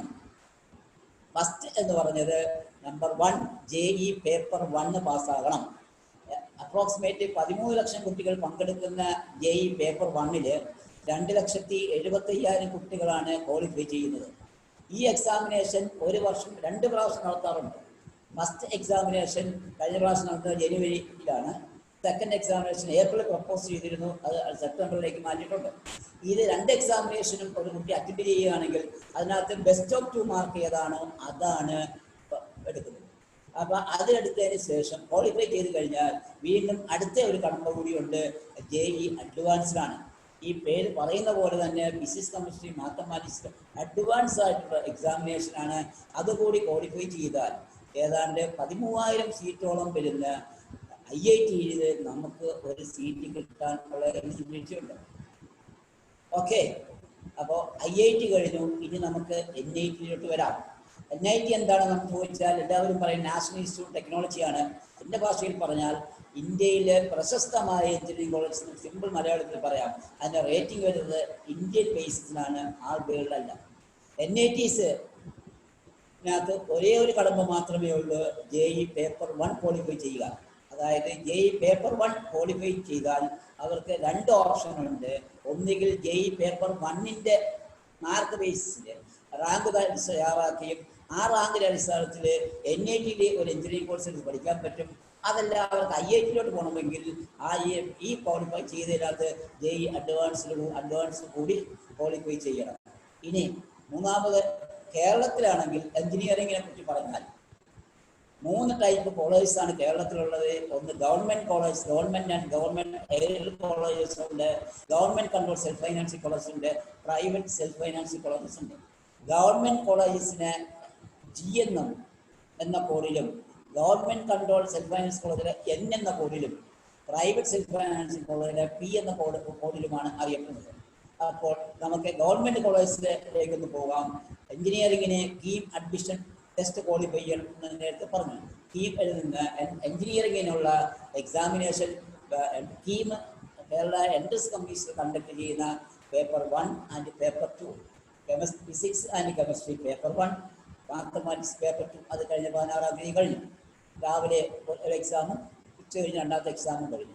ഇനി അതിൻ്റെ അടുത്ത പ്രോസസ്സിംഗ് വരുന്നത് വിതിൻ 3 weeks or 1 month ഇതിൻ്റെ സ്കോർ പബ്ലിഷ് ചെയ്യുകയും ആ സ്കോർ പബ്ലിഷ് ചെയ്തതിന് ശേഷം നമ്മളുടെ +2 ക്വാളിഫയിങ് എക്സാമിനേഷൻ +2-ൻ്റെ മാർക്ക് അപ്ലോഡ് ചെയ്യാൻ പറയും. അപ്പോൾ അവിടെ ഒരു കാര്യം ശ്രദ്ധിക്കാനുള്ളത്, +2 എന്ന് പറയുമ്പോൾ +1 +2 എക്സാമിനേഷനുള്ളത് +2 മാത്രമേ ഉള്ളൂ. CBSE +2 മാത്രമേ ഉള്ളൂ. സ്റ്റേറ്റിലാണെങ്കിൽ +1-ഉം +2-ഉം ഉണ്ട്. അപ്പോൾ നമുക്ക് +2-ന്റെ മാർക്ക് മാത്രമേ, +2 സെക്കൻഡ് ഇയറിലെ മാത്രമേ ഈ നോർമലൈസേഷൻ പ്രോസസ്സിന് അക്സെപ്റ്റ് ചെയ്യാറുണ്ട്. സെക്കൻഡ് ഇയറിലെ മാർക്ക് ആണ് കൊടുക്കേണ്ടത്. നിങ്ങൾ കൊടുക്കണം എന്ന് പറയും, പക്ഷേ നിങ്ങളുടെ ഹോം പേജ് കയറി നോക്കിയാൽ ഈ മാർക്കൊക്കെ അവിടെ ഉണ്ടാകും. നിങ്ങൾ ജസ്റ്റ് ഒന്ന് വെരിഫൈ ചെയ്താൽ മാത്രം മതിയാകും. അപ്പോൾ അതിൻ്റെ ബേസിസിൽ എൻട്രൻസ് കമ്മീഷണർ റാങ്ക് ലിസ്റ്റ് തയ്യാറാക്കുന്നു. ആ റാങ്ക് ലിസ്റ്റ് തയ്യാറാക്കി കഴിഞ്ഞതിന് ശേഷം എഞ്ചിനീയറിംഗ് അലോട്ട്മെൻറ്റ് ആ റാങ്കിൻ്റെ ബേസിസിലാണ് എടുക്കുന്നത്. അപ്പോൾ 32 ബ്രാഞ്ചസിലായിട്ട് ഏതാണ്ട് 138ഓളം കോളേജുകളിലായിട്ട് നമുക്ക് ആ കോളേജിൽ നിന്ന് പരിചയപ്പെടാം. ഗവൺമെൻറ് കോളേജിലാണ് നിങ്ങൾക്ക് ഒരു അഡ്മിഷൻ കിട്ടുന്നതെങ്കിൽ നിങ്ങൾക്ക് 8,725 രൂപ മാത്രമാണ് ഒരു വർഷത്തെ ഫീസ്. പക്ഷെ ഞാൻ നേരത്തെ സൂചിപ്പിച്ചു, നിങ്ങളുടെ ഫാമിലി ഇൻകം 1 ലക്ഷം രൂപയ്ക്ക് താഴെയാണോ എങ്കിൽ നിങ്ങൾക്ക് 8,705 രൂപ ഓരോ വർഷം അടയ്ക്കേണ്ട എന്ന് മാത്രമല്ല, ഈ ഗ്രാൻസ് ആയിട്ട് 20,000 റുപ്പീസ് നിങ്ങൾക്ക് തിരിച്ചു കിട്ടുകയും ചെയ്യും. ഓക്കെ. രണ്ടാമത്തെ കോളേജ് ഗവൺമെൻറ് കൺട്രോളിലുള്ള സെൽഫ് ഫൈനാൻസ് കോളേജ്, അതിൻ്റെ കോഡ് N ആണ്. IHR institute of human resource development കീഴിൽ 9 കോളേജിൽ 240 സീറ്റുകളും, corporate academy of professional education കീഴിലുള്ള 9 കോളേജിൽ 2,550 സീറ്റുകളും, LBS നിങ്ങൾക്കറിയാം Lal Bahadur Shastri science and technology കീഴിലുള്ള 2 കോളേജിൽ 900 സീറ്റുകളും, SCT Shri Chithra Thirunal college of engineering ട്രിവാൻഡ്രത്ത് 420 സീറ്റുകളും ആണ് അതിലുള്ളത്. അതിൻ്റെ ഫീസ് 3 സ്ട്രക്ചർ ഫീസാണ് അതിലുള്ളത്. മെറിറ്റ് സീറ്റുണ്ട്. Government control self finance college ആകുമ്പോൾ അവിടെ 50% സീറ്റ് മെറിറ്റ് സീറ്റുകളും അത് എൻട്രൻസ് കമ്മീഷൻ തന്നെയാണ് അലോട്ട്മെന്റ് നടത്തുന്നത്. ബാക്കിയുള്ള 50%-ൽ 15% സീറ്റുകൾ NRI സീറ്റുകളാണ്. അതിന് വേറെ ഫോർമാലിറ്റിയാണ് ഉള്ളത്. അതിന് നമ്മൾ നേരിട്ട് കോളേജിൽ ആപ്ലിക്കേഷൻ കൊടുക്കുക, അവർ നമുക്ക് അലോട്ട്മെന്റ് തരും. റാങ്ക് ലിസ്റ്റ് അവരുള്ള റാങ്ക് ലിസ്റ്റ് തയ്യാറാക്കിയ ശേഷം അവർക്ക് ഒരു അലോട്ട്മെന്റും അഡ്മിഷൻ അവർ നടത്തും. ബാക്കി വരുന്ന 35% സീറ്റ്, അതായത് ആകെയുള്ള 100%, 50% സീറ്റ് എൻട്രൻസ് കമ്മീഷണർ അലോട്ട്മെന്റ് നടത്തുന്നു. 15% സീറ്റ് NRIയിലേക്കുള്ള സീറ്റുകളാണ്, അത് കൺസേൺ കോളേജുകാർ അലോട്ട്മെന്റ് നടത്തുന്നു. ബാക്കി 30% സീറ്റ് മാനേജ്മെന്റ് സീറ്റുകളാണ്, അതും എൻട്രൻസ് കമ്മീഷൻ തന്നെയാണ് അലോട്ട്മെന്റ് നടത്തുന്നത്. പക്ഷേ ഫീസിൽ അല്പം വ്യത്യാസമുണ്ടാവും. 65,000 രൂപ ഫീസ്. ആദ്യം മെറിറ്റ് സീറ്റ് 50%, 35,000 രൂപയും, മാനേജ്മെന്റ് സീറ്റാണെങ്കിൽ 65,000 രൂപയും, NRI സീറ്റിലാണെങ്കിൽ 1 ലക്ഷം രൂപയുമാണ് അവരുടെ ഫീസ്. ഓക്കെ. ഇനി നമുക്ക് പ്രൈവറ്റ് സെൽഫ് ഫൈനാൻസ് കോളേജിലോട്ട് പോയാൽ ഏകദേശം 105ഓളം കോളേജുകളിലായിട്ട് 37,293 സീറ്റുകളാണുള്ളത്. ടോട്ടൽ 142 കോളേജുകളിലായിട്ട് 47,386, നിയർലി ഒരു 50,000 സീറ്റുകൾ എഞ്ചിനീയറിംഗിന് കേരളത്തിലുണ്ട്. പ്രൈവറ്റ് സെൽഫ് ഫൈനാൻസ് കോളേജിൽ 50% സീറ്റുകളും എൻട്രൻസ് കമ്മീഷണർ അലോട്ട്മെന്റ് നടത്തപ്പോൾ ബാക്കി വരുന്ന 50%-ൽ 35% സീറ്റുകൾ മാനേജ്മെന്റ് സീറ്റായിട്ട് കൺസേൺ മാനേജ്മെന്റുകാർ കോളേജ് അലോട്ട്മെന്റ് നടത്തുമ്പോൾ അഡ്മിഷൻ നടക്കുകയും 15% NRI സീറ്റുകളാണ്. അതിലും ആ കോളേജ് തന്നെയാണ് അലോട്ട്മെന്റ് നടത്തുന്നത്. അപ്പോൾ ആകെയുള്ള പ്രൈവറ്റ് സെൽഫ് ഫൈനാൻസ് കോളേജ് 50% സീറ്റുകളിലേക്ക് മാത്രമാണ് കേരള എൻട്രൻസ് കമ്മീഷണർ അലോട്ട്മെന്റ് നടത്തുന്നത്. ഇനി റാങ്ക് ലിസ്റ്റ് പ്രിപ്പറേഷൻ എങ്ങനെയാണെന്ന് ഞാൻ സൂചിപ്പിച്ചു. നമുക്ക് കിട്ടിയ സ്കോറും കേരള എൻട്രൻസ് എക്സാമിനേഷൻ 960-ൽ നമുക്ക് കിട്ടിയ സ്കോറും അതുപോലെ +2 മാർക്കിനെയും സ്റ്റാൻഡേർഡൈസ് ശേഷമാണ് ഇക്വേഷൻ സ്റ്റാൻഡേർഡൈസ് ശേഷം ഒരു റാങ്ക് ലിസ്റ്റ് തയ്യാറാക്കുന്നു. ടീം എഞ്ചിനീയറിംഗ് റാങ്ക് ലിസ്റ്റ് എന്നാണ് വിളിക്കുകയും ആ റാങ്ക് ലിസ്റ്റിൽ നിന്നും നമുക്ക് അലോട്ട്മെന്റ് നടത്തുകയും ചെയ്യും. ഈ റാങ്ക് ലിസ്റ്റ് കഴിഞ്ഞ ശേഷം പിന്നെ ഓപ്ഷൻ കൊടുക്കേണ്ട അത് വേറൊരു പ്രോസസ്സാണ്. വേറൊരു ഓപ്ഷനെ കുറിച്ച് സംസാരിക്കുക. ഓക്കെ. ഇനി മൂന്നാമത്തെ സ്ട്രീമിലോട്ട് വന്നു കഴിഞ്ഞാൽ ആർക്കിടെക്ട് സ്ട്രീമാണ് പറയാനുള്ളത്. ആർക്കിടെക്ട് സ്ട്രീമിൽ ആദ്യമേ IIT-യിലോട്ട് പോകാം. IIT-യിൽ എങ്ങനെയാണ് ആർക്കിടെക്ചർ പഠിക്കുന്നത്?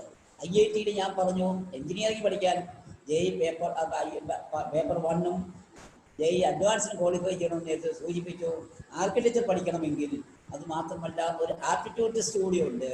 ആ ടെസ്റ്റ് AAT ആർക്കിടെക്ചർ ആപ്റ്റിറ്റ്യൂഡ് ടെസ്റ്റാണ്. ഈ ആർക്കിടെക്ചർ ആപ്റ്റിറ്റ്യൂഡ് ടെസ്റ്റ് കൂടി ക്വാളിഫൈ ചെയ്യുന്നവർക്ക് ആർക്കിടെക്ചർ എന്നുള്ള ഒരു ബ്രാഞ്ച് ഈ 2 IIT-യിൽ നമുക്ക് പഠിക്കാൻ പറ്റും.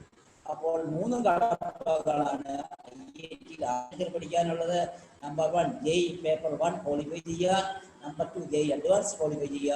നമ്പർ 3 AAT ആർക്കിടെക്ചർ ആപ്റ്റിറ്റ്യൂഡ് ടെസ്റ്റും ക്വാളിഫൈ ചെയ്യുക. അതിനുശേഷം ഈ 2 IIT-യിൽ 100 സീറ്റിനകത്ത് അതിന് ഓപ്ഷൻ കൊടുക്കാനും അതിന് അഡ്മിഷൻ കിട്ടാനുള്ള എലിജിബിലിറ്റി നമുക്ക്. ഇനി NIT-യിലേക്ക് എങ്ങനെയാണ് ആർക്കിടെക്ചർ പഠിക്കുന്നതെന്ന് നോക്കാം. NIT-യിൽ ആർക്കിടെക്ചർ എഞ്ചിനീയറിംഗ് പഠിക്കാൻ ഞാൻ പറഞ്ഞു JEE പേപ്പർ 1 മാത്രം ക്വാളിഫൈ ചെയ്താൽ മതി. പക്ഷേ NIT-യിലേക്ക് ആർക്കിടെക്ചർ പഠിക്കണമെങ്കിൽ JEE പേപ്പർ 2 എന്നൊരു എക്സാമിനേഷൻ ഉണ്ട്. അത് മാത്രം ക്വാളിഫൈ ചെയ്താൽ മതി. നോർമലൈസേഷന് വേണ്ടി മാർക്കൊന്നും എടുക്കത്തില്ല. ഇതിനു മുമ്പ് 75% മാർക്ക് വേണമെന്ന് നിബന്ധനയുണ്ടായിരുന്നു. കഴിഞ്ഞ ആഴ്ച പത്രത്തിനകത്ത് വന്നു, ഈ ഒരു വർഷത്തേക്ക് 75% മാർക്ക് നിബന്ധനയും എടുത്തു കളഞ്ഞു. ജസ്റ്റ് പാസ്സായാൽ മതി. ആർക്കിടെക്ചറും എഞ്ചിനീയറിംഗിനും അത് മതി. ആർക്കിടെക്ചറിന് JEE പേപ്പർ 2 ക്വാളിഫൈ ചെയ്യാം. പിന്നെ ഏറ്റവും വലിയ NIT-കളിൽ ഏറ്റവും വലിയ പ്രത്യേകത 2 ടൈപ്പ് സീറ്റുകളാണുള്ളത്. ഹോം സ്റ്റേറ്റ് സീറ്റുകളുണ്ട്, ആൾ ഇന്ത്യ കോട്ട ആൾ ഇന്ത്യ കോട്ട സീറ്റുകളുണ്ട്. ഹോം സ്റ്റേറ്റ് സീറ്റുകൾ ആ NIT എവിടാണോ സിറ്റുവേറ്റ് ചെയ്തിരിക്കും ആ സ്റ്റേറ്റിലുള്ള കുട്ടികൾക്ക് 50% സീറ്റുകളും ആ സ്റ്റേറ്റിലുള്ള കുട്ടികൾക്ക് മാത്രമുള്ളതാണ് ഹോം സ്റ്റേറ്റ് സീറ്റുകൾ. ഉദാഹരണത്തിനായി കോഴിക്കോട് NIT-യിൽ 47 സീറ്റുകൾ ആർക്കിടെക്ചറിനുണ്ട്, 24 സീറ്റുകൾ ഹോം സ്റ്റേറ്റ് സീറ്റ് ആണ്. അത് കേരളക്കാർക്ക് it is exclusively for Keralites only. Okay, അപ്പൊ NIT-യിൽ ആർക്കിടെക്ചർ പഠിക്കുന്ന കണ്ടു, IIT-യിൽ ആർക്കിടെക്ചർ പഠിക്കുന്നുണ്ട്. ഇനി IIT and NIT other than IITs and NITs എങ്ങനെയാണ് ആർക്കിടെക്ചർ പഠിക്കുന്നത് നോക്കാം. അവിടെ ഒരു എക്സാമിനേഷൻ പാസ്സാവണം. NATA, national aptitude test in architecture, NATA examination, council of architecture നടത്തുന്ന നാറ്റ എക്സാമിനേഷൻസ് ക്വാളിഫൈ ചെയ്തവർക്ക് മാത്രം. പക്ഷേ ഞാൻ ഇതിനിടയ്ക്ക് ഒരു കാര്യം സൂചിപ്പിച്ചോട്ടെ, കേരള എൻട്രൻസ് കമ്മീഷനാണ് എഞ്ചിനീയറിങ്ങിനും മെഡിക്കൽ സ്ട്രീമിലും എഞ്ചിനീയറിംഗ് സ്ട്രീമിലും ആർക്കിടെക്ചറിനും ഫാർമസി സ്ട്രീമിലേക്കും അലോട്ട്മെന്റ് നടത്തുന്നുണ്ടെങ്കിൽ ആകെ 2 എക്സാമിനേഷന് മാത്രമാണ് കേരള എൻട്രൻസ് കമ്മീഷൻ നടത്തുന്നത്. ഒന്ന് എഞ്ചിനീയറിങ്ങിനുള്ള ഫിസിക്സ് ആൻഡ് കെമിസ്ട്രിയും മാത്തമാറ്റിക്സും, 2 ഫാർമസിക്കുള്ള പേപ്പർ 1 മാത്രമേ ഉള്ളൂ. ബാക്കി മെഡിക്കലിനുള്ള എക്സാമിനേഷൻ കണ്ടക്ട് ചെയ്യുന്നത് NTA ആണ്, നീറ്റ് എക്സാമിനേഷൻസ് ആണ്. അതുകൊണ്ട് ഇപ്പോൾ 16-ാം തീയതി അഡ്മിഷൻ പോയ പലരും മെഡിക്കൽ മാത്രം കൊടുത്തവർ പലരും വിളിച്ച് ചോദിച്ചു, സാറ് ഹാൾ ടിക്കറ്റ് കിട്ടുന്നില്ല എന്ന് ചോദിച്ചിട്ടുണ്ട്. ഹാൾ ടിക്കറ്റ് അവർക്ക് ഉണ്ടാവില്ല, കാരണം അവർക്ക് ഹാൾ ടിക്കറ്റ് കീമിൻ്റെ അല്ല, ഹാൾ ടിക്കറ്റ് നീറ്റിൻ്റെ ആണ് ഹാൾ ടിക്കറ്റ്. അതുപോലെ ആർക്കിടെക്ചർ എഴുതാവുന്നവർ മാത്രം കൊടുത്തവർ ചോദിച്ചിട്ടുണ്ട്, സാറേ ഹാൾ ടിക്കറ്റ് കിട്ടുന്നില്ല, ഹാൾ ടിക്കറ്റ് കിട്ടുന്നില്ല. അപ്പോൾ ഞാൻ പറഞ്ഞു, അത് എന്താണ്, അത് നിങ്ങൾക്ക് ഹാൾ ടിക്കറ്റ്, നിങ്ങൾ ഹാൾ ടിക്കറ്റ് കീമിൻ്റെ അല്ല, നാറ്റയുടെ ഹാൾ ടിക്കറ്റാണ് നിങ്ങൾക്കുള്ളത്. മനസ്സിലായില്ല. ഇനി 2 JEE പേപ്പർ 2-ന്റെ ക്വസ്റ്റ്യൻ പാറ്റേൺ എങ്ങനെയാണെന്ന് നോക്കാം. മാത്തമാറ്റിക്സ് 25 ക്വസ്റ്റ്യൻസ് 4 മാർക്ക് വെച്ച് 100 മാർക്കും. ആപ്റ്റിറ്റ്യൂഡ് പാർട്ട് 2 ആണ്, 50 ക്വസ്റ്റ്യൻസ് 4 മാർക്ക് വെച്ച് 200 ക്വസ്റ്റ്യൻസും 200 മാർക്കിന്. ഡ്രോയിങ് പാർട്ട് 3 2 ക്വസ്റ്റ്യൻസ് 50 മാർക്ക് വെച്ച് 100ഉം, അങ്ങനെ 400-ലാണ് അതിൻ്റെ എക്സാം പാറ്റേൺ. ഇനി നാറ്റയുടെ വന്നു കഴിഞ്ഞാൽ physics chemistry mathematics 15 questions 1.5 mark വെച്ച് 22 മാർക്കും. ആപ്റ്റിറ്റ്യൂഡ് 35 ക്വസ്റ്റ്യൻസ് 1.5 മാർക്ക് വെച്ച് 52 മാർക്കും. അത് 2 കൂടി ചേർക്കുമ്പോൾ 75 മാർക്കും. പിന്നെ ഡ്രോയിങ് 3 ക്വസ്റ്റ്യൻ 35, 35, 55, അങ്ങനെ 125 മാർക്കിനായിരുന്നു. ഇപ്പോഴത്തെ പ്രത്യേക സാഹചര്യത്തിനകത്ത് ഡ്രോയിങ് മാറ്റിയിട്ട് അത് വേറെ പ്രൊഫഷണൽ ടൈപ്പ് ക്വസ്റ്റ്യൻസ് ആക്കി മാറ്റിയിരിക്കുകയാണ്. അതിനെക്കുറിച്ച് ഡീറ്റെയിലായിട്ട് പിന്നെ വേറെ ക്വസ്റ്റ്യൻസ് ഞാൻ പറയാം. ഓക്കെ, ഇനി റാങ്ക് ലിസ്റ്റ് പ്രിപ്പയർ ചെയ്യുന്നത് എങ്ങനെയാണെന്ന് നോക്കാം. ആർക്കിടെക്ചറിന്റെ റാങ്ക് ലിസ്റ്റ് പ്രിപ്പറേഷൻ എങ്ങനെയാണ്? ആർക്കിടെക്ചർ പഠിക്കുന്നതിന് 2 എക്സാമിനേഷൻ ഉള്ളത്. നിങ്ങൾ ക്വാളിഫൈ ഫസ്റ്റ് 1 എക്സാമിനേഷൻസ് ക്വാളിഫൈ ചെയ്യുക, അതാണ് അതിൻ്റെ മാർക്കും നാറ്റ സ്കോറും കൂടി പിന്നെ എടുത്തിട്ടാണ്, ഇക്വേഷൻ വെച്ചിട്ടാണ് 1:1 എന്ന റേഷ്യോയിൽ ഇക്വേഷൻ വെച്ചിട്ടാണ് നാറ്റ റാങ്ക് തയ്യാറാക്കുക. അപ്പോൾ +2-ന്റെ ക്വാളിഫൈ എക്സാമിനേഷൻ്റെ മാർക്ക് നമുക്ക് 90% ആണ് കിട്ടിയതെങ്കിൽ, അപ്പോൾ അവിടെ ഞാൻ നേരത്തെ പറഞ്ഞ് എഞ്ചിനീയറിംഗ് എടുക്കുമ്പോൾ ഫിസിക്സ് കെമിസ്ട്രി മാത്തമാറ്റിക്സ് മാത്രമേ എടുക്കാറുള്ളൂ. ഇവിടെ എഞ്ചിനീയറിംഗ് ആർക്കിടെക്ചർ പഠിക്കുമ്പോൾ റാങ്ക് ലിസ്റ്റ് തയ്യാറാക്കുമ്പോൾ നിങ്ങൾ +2-ന് പഠിച്ച എല്ലാ പേപ്പറും, CBSE ആണെങ്കിൽ 500-ന് 5 പേപ്പറും, കേരള ആണെങ്കിൽ physics chemistry maths biology second language and English എല്ലാ പേപ്പറും കൂടി എടുത്തതിന് ശേഷം 90% ഉണ്ടെങ്കിൽ അത് ഡബിൾ ചെയ്യുക, 200-ലേക്ക് കൺവേർട്ട് ചെയ്യുക. 90% നിങ്ങളുടെ 180 ഔട്ട് ഓഫ് 200 180 മാർക്കാവുന്നു. നാറ്റ 200-ലാണ് ഞാൻ സൂചിപ്പിച്ചു. ഒരു 150 മാർക്ക് കിട്ടുകയാണെങ്കിൽ 330 മാർക്ക് ഔട്ട് ഓഫ് 400. +2 90% ആണെങ്കിൽ അത് 200-ലേക്ക് കൺവേർട്ട് ചെയ്യും. അപ്പം 100-ലെ 90 ആണെങ്കിൽ 200 അപ്പം 180 മാർക്ക് പ്ലസ് നാറ്റ 200-ലാണ്. അതൊരു പക്ഷേ ഒരു 150 മാർക്ക് കിട്ടിയതിരിക്കട്ടെ. അങ്ങനെയാണെങ്കിൽ 180 പ്ലസ് 150 330 ഔട്ട് ഓഫ് 400 ഏതാണ് 100-നടുത്ത് റാങ്ക് കഴിഞ്ഞ ക്ലാസ് റാങ്ക് കിട്ടും. ഓക്കെ, ഇനി ആർക്കിടെക്ചർ കോഴ്സിനെ കുറിച്ച് കേരളത്തിൽ 4 കോളേജിലുണ്ട്. Trivandrum 40 seat, TK 2 batch 80 seat, Thrissur 1 batch 40 seat, Kottayam 1 batch 40 seat. അങ്ങനെ 200 സീറ്റ് ഗവൺമെന്റ് കോളേജിലുണ്ട്. അവിടുത്തെ ഫീസ് ഞാൻ നേരത്തെ സൂചിപ്പിച്ച പോലെ 8,225 രൂപ മാത്രമാണുള്ളത്. ഞാൻ നേരത്തെ പറഞ്ഞ ആനുകൂല്യം ഉള്ളവർക്ക് ആനുകൂല്യം കിട്ടുകയും ചെയ്യും. സെൽഫ് ഫൈനാൻസിങ് കോളേജിൽ 28 കോളേജിലായിട്ട് ഏതാണ്ട് 1510 സീറ്റുകളുണ്ട്. അതിൻ്റെ 50% സീറ്റുകൾ 1510 സീറ്റിനകത്ത് 50% സീറ്റുകൾ ഗവൺമെന്റ് എൻട്രൻസ് കമ്മീഷൻ അലോട്ട്മെന്റ് ചെയ്യുന്ന സീറ്റുകളാണ്. അതിലെ ഫീസ് 80,000 രൂപയും ബാക്കി മാനേജ്മെന്റ്സിലേക്ക് കോളേജുകാരാണ് അലോട്ട്മെന്റ് നടത്തുന്നത്. ഓക്കെ, അങ്ങനെ ടോട്ടൽ 32 കോളേജിലായിട്ട് 1710 സീറ്റുകളാണുള്ളത്. ഇനി ആർക്കിടെക്ചറിന്റെ സ്കോപ്പിനെ കുറിച്ച് പറഞ്ഞാൽ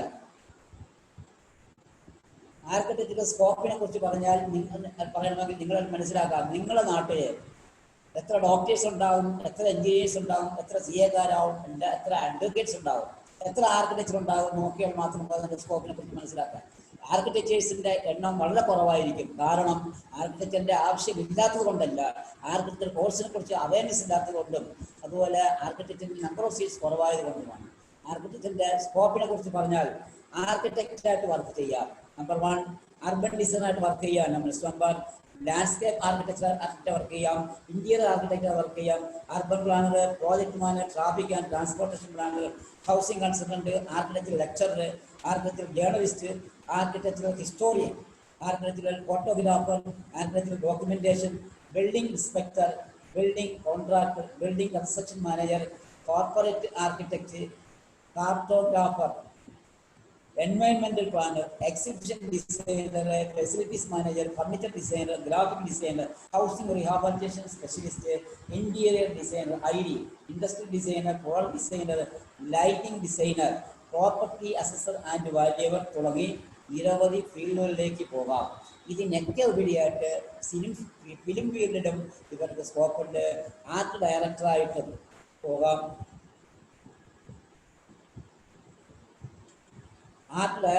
പോകാനുള്ള പോസിബിലിറ്റിയും ഉണ്ട്. അവർക്ക് പോകാവുന്നതാണ്. ഓക്കെ, അങ്ങനെ വ്യത്യസ്തമായ ആർക്കിടെക്റ്റുകളുടെ വ്യത്യസ്തമായ മേഖലകളിലേക്ക് വന്നു ചെല്ലാൻ പറ്റും. നമുക്ക് സിമ്പിളായിട്ടൊരു ആർക്കിടെക്റ്റിനെ എടുത്തു കഴിഞ്ഞാൽ ഒരു ആർക്കിടെക്ചർ കൊണ്ട് വീട് പണിയുന്ന ഒരു കക്ഷികൾ ഇത്തിരി അവരുടെ ഒരു സ്വപ്ന ഭവനം യാഥാർത്ഥ്യമാക്കുന്നത് ആർക്കിടെക്ചർ കൂടിയാണ്. ആ ആർക്കിടെക്ചർ പിന്നെ ഒരു പ്ലാൻ ഒക്കെ സെറ്റ് ചെയ്ത് അവർ ആർക്കിടെക്ചർ കൊണ്ട് ഡിസൈൻ ചെയ്യുന്ന വീടുകൾ നമുക്ക് കണ്ടാലേ അറിയാം. ആർക്കിടെക്ചർ ഡിസൈൻ ചെയ്യുന്ന വീടുകൾ കണ്ടാലേ അറിയാം. അപ്പം ഒരു ആർക്കിടെക്ചറുടെ എനിക്ക് കുറേയേറെ ഫ്രണ്ട്സ് ഉണ്ട്, ആർക്കിടെക്ട്സ് ഉണ്ട്. അവരുടെ സർവീസ് ചാർജ് 5% 10% ആണ്. ടോട്ടൽ ഒരു വീട് വീശിയപ്പോൾ ടോട്ടൽ കോസ്റ്റ് എത്രയോ 5% 10% വരെ ഉണ്ടാവും. അതായത് ഒരു 80 lakhs-നാണ് ഒരു വീട് ഫിനിഷ് ചെയ്യുന്നെങ്കിൽ ഏതാണ്ട് 4 lakhs മുതൽ 8 lakhs വരെ അവിടെ റെമ്യൂണറേഷൻ കിട്ടുകയും ചെയ്യും.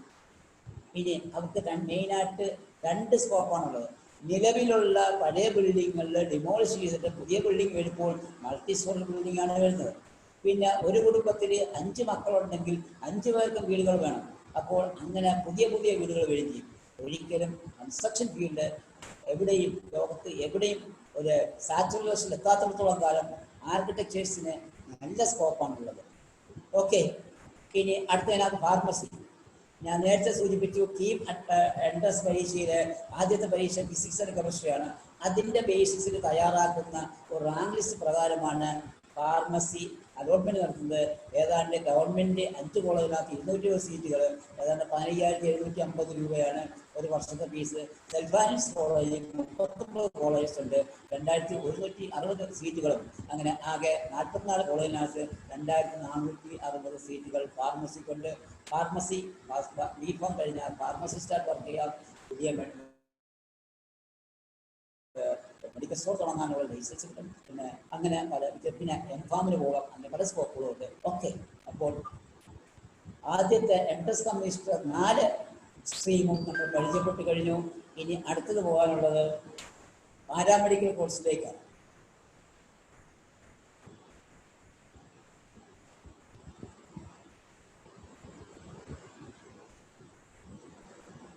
നാം ഈ പറഞ്ഞത് എല്ലാത്തിനും ഓരോ എൻട്രൻസ് എക്സാമിന്റെ ബേസിലാണ് അലോട്ട്മെന്റ് നടത്തിയത്. എൻട്രൻസ് എക്സാമിനേഷൻ ഇല്ലാതെ LBS centre for science and technology നടത്തുന്ന ഒരു അലോട്ട്മെന്റ് ആണ് പാരാമെഡിക്കൽ കോഴ്സുകൾ.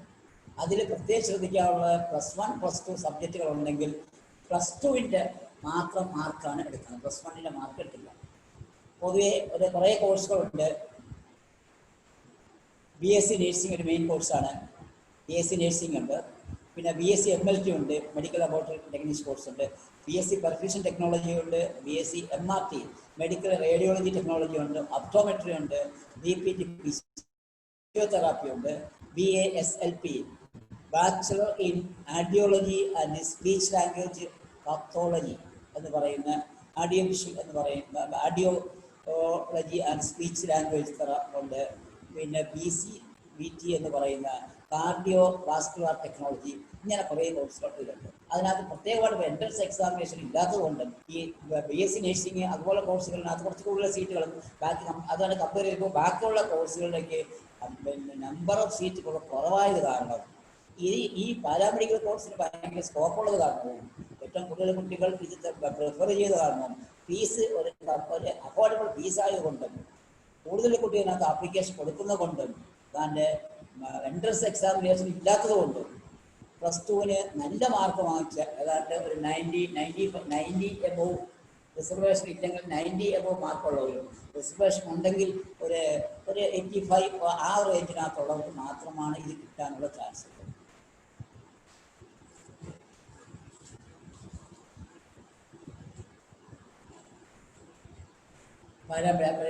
നാളെ മുതൽ പാരാമെഡിക്കൽ ആപ്ലിക്കേഷൻ ഫോർവേഡ് ചെയ്തിട്ടുണ്ട്. LPS ST കയറാം. കയറിയതിനു ശേഷം പിന്നെ രജിസ്റ്റർ ചെയ്യുക. രജിസ്റ്റർ ചെയ്തതിന് ശേഷം റാങ്ക്സ് തയ്യാറാക്കും. ആ റാങ്ക്സ് തയ്യാറാക്കിയതിന് ശേഷം ഓപ്ഷൻസ് കൊടുക്കണം. ഓപ്ഷൻ കൊടുത്താൽ നമുക്ക് അലോട്ട്മെന്റ് കിട്ടും. ഓക്കെ. ഇനി പറയാനുള്ളത് ലോ ആണ്. ബാച്ചലർ ഓഫ് ലെജിസ്ലേറ്റീവ് ലോ എന്ന് പറയുന്ന LLB കോഴ്സിനെ കുറിച്ച് നമുക്ക് മനസ്സിലാക്കാം. ആൾ ഇന്ത്യ എക്സാമിനേഷൻ ഉണ്ട്. ക്ലാറ്റ് Common Law Admission Test conducted by the Consortium of National Law Universities, Bangalore. അതാണ് ഈ ക്ലാറ്റ് എന്ന common law admission test conduct ചെയ്തത്. ആപ്ലിക്കേഷൻ ജനുവരി മുതൽ ജൂലൈ 10 വരെ ആപ്ലിക്കേഷൻ കൊടുക്കാമായിരുന്നു. ടെസ്റ്റ് 22/8 കണ്ടക്ട് ചെയ്യുക പ്രപ്പോസ് ചെയ്തിരിക്കുന്നത്. 22 നാഷണൽ യൂണിവേഴ്സിറ്റികളിലേക്കുള്ള എക്സാമിനേഷൻസ് ആണ് ക്ലാറ്റ്. ഈ നാഷണൽ യൂണിവേഴ്സിറ്റികൾ പ്രത്യേകതയുണ്ട്. ഇന്ത്യയിലെ ആയാലും വിദേശത്തുള്ള ആയാലും നമ്മളുടെ ലീഗൽ അഡ്വൈസിനെ സെലക്ട് ചെയ്യുന്നത് ഈ ക്ലാറ്റ് പഠിക്കുന്ന നാഷണൽ യൂണിവേഴ്സിറ്റിയിൽ നിന്നാണ്. അതുപോലെ തന്നെ അവർക്ക് ജുഡീഷ്യറിയിൽ പിന്നെ ജോലി ലഭിക്കാനും അത് കഴിഞ്ഞ് ഹൈക്കോടതി ജഡ്ജി സുപ്രീം കോടതി ജഡ്ജി വരെ പോകാനുള്ള ചാൻസും ഇവർക്കുണ്ടാകും. അപ്പോൾ നമ്മൾ കേരളത്തിൽ നടത്തുന്നതിനെക്കാട്ടി കുറച്ചുകൂടെ ഒരു അഡ്വാൻസ് ലെവലിലുള്ള ടെസ്റ്റ് ആകെ 200 മാർക്കിലാണ്. അതിൽ +2ന് പഠിച്ചിട്ടുള്ളതും പഠിച്ചിട്ടില്ലാത്തതുമായ സബ്ജക്റ്റുകളുണ്ട്. English mathematics പഠിച്ചിട്ടുണ്ടാകും.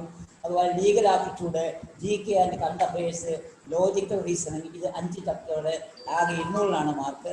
22-ാം തീയതി എക്സാം നടക്കാൻ പോവാണ്. ക്യാമ്പസ് സെലക്ഷൻ ഉണ്ടാകും. ഇനി ലോ സ്റ്റഡീസ് ഇൻ കേരളയിൽ നോക്കാം. 5 ഇയർ LLB കോഴ്സ് ഉണ്ട്. 5 ഇയർ LLB കോഴ്സിൽ BA LLB ഉണ്ട്, BCom LLB ഉണ്ട്, BBA LLB ഉണ്ട്. ഗവൺമെൻറ് കോളേജ് 4 കോളേജ് 320 സീറ്റുകൾ, സെൽഫ് ഫൈനാൻസ് കോളേജ് 20 കോളേജിൽ 1030 സീറ്റുകളുമായിട്ട് ടോട്ടൽ 24 കോളേജിൽ 1330 സീറ്റുകൾ ആണ് ഉള്ളത്. അതിൻ്റെ ഗവൺമെൻറ് കോളേജിലെ ഫീസ് വളരെ തുച്ഛമാണ്. 1570 രൂപ മാത്രമേ ഫീസുള്ളൂ. സെൽഫ് ഫൈനാൻസ് കോളേജിൽ 35,000 രൂപ ഫീസ്. മാനേജ്മെൻറ്റ് സീറ്റാണ് നൽകുന്നതെങ്കിൽ 50,000 രൂപ ഫീസുമാണ്. 5 വർഷത്തെ കോഴ്സാണ്.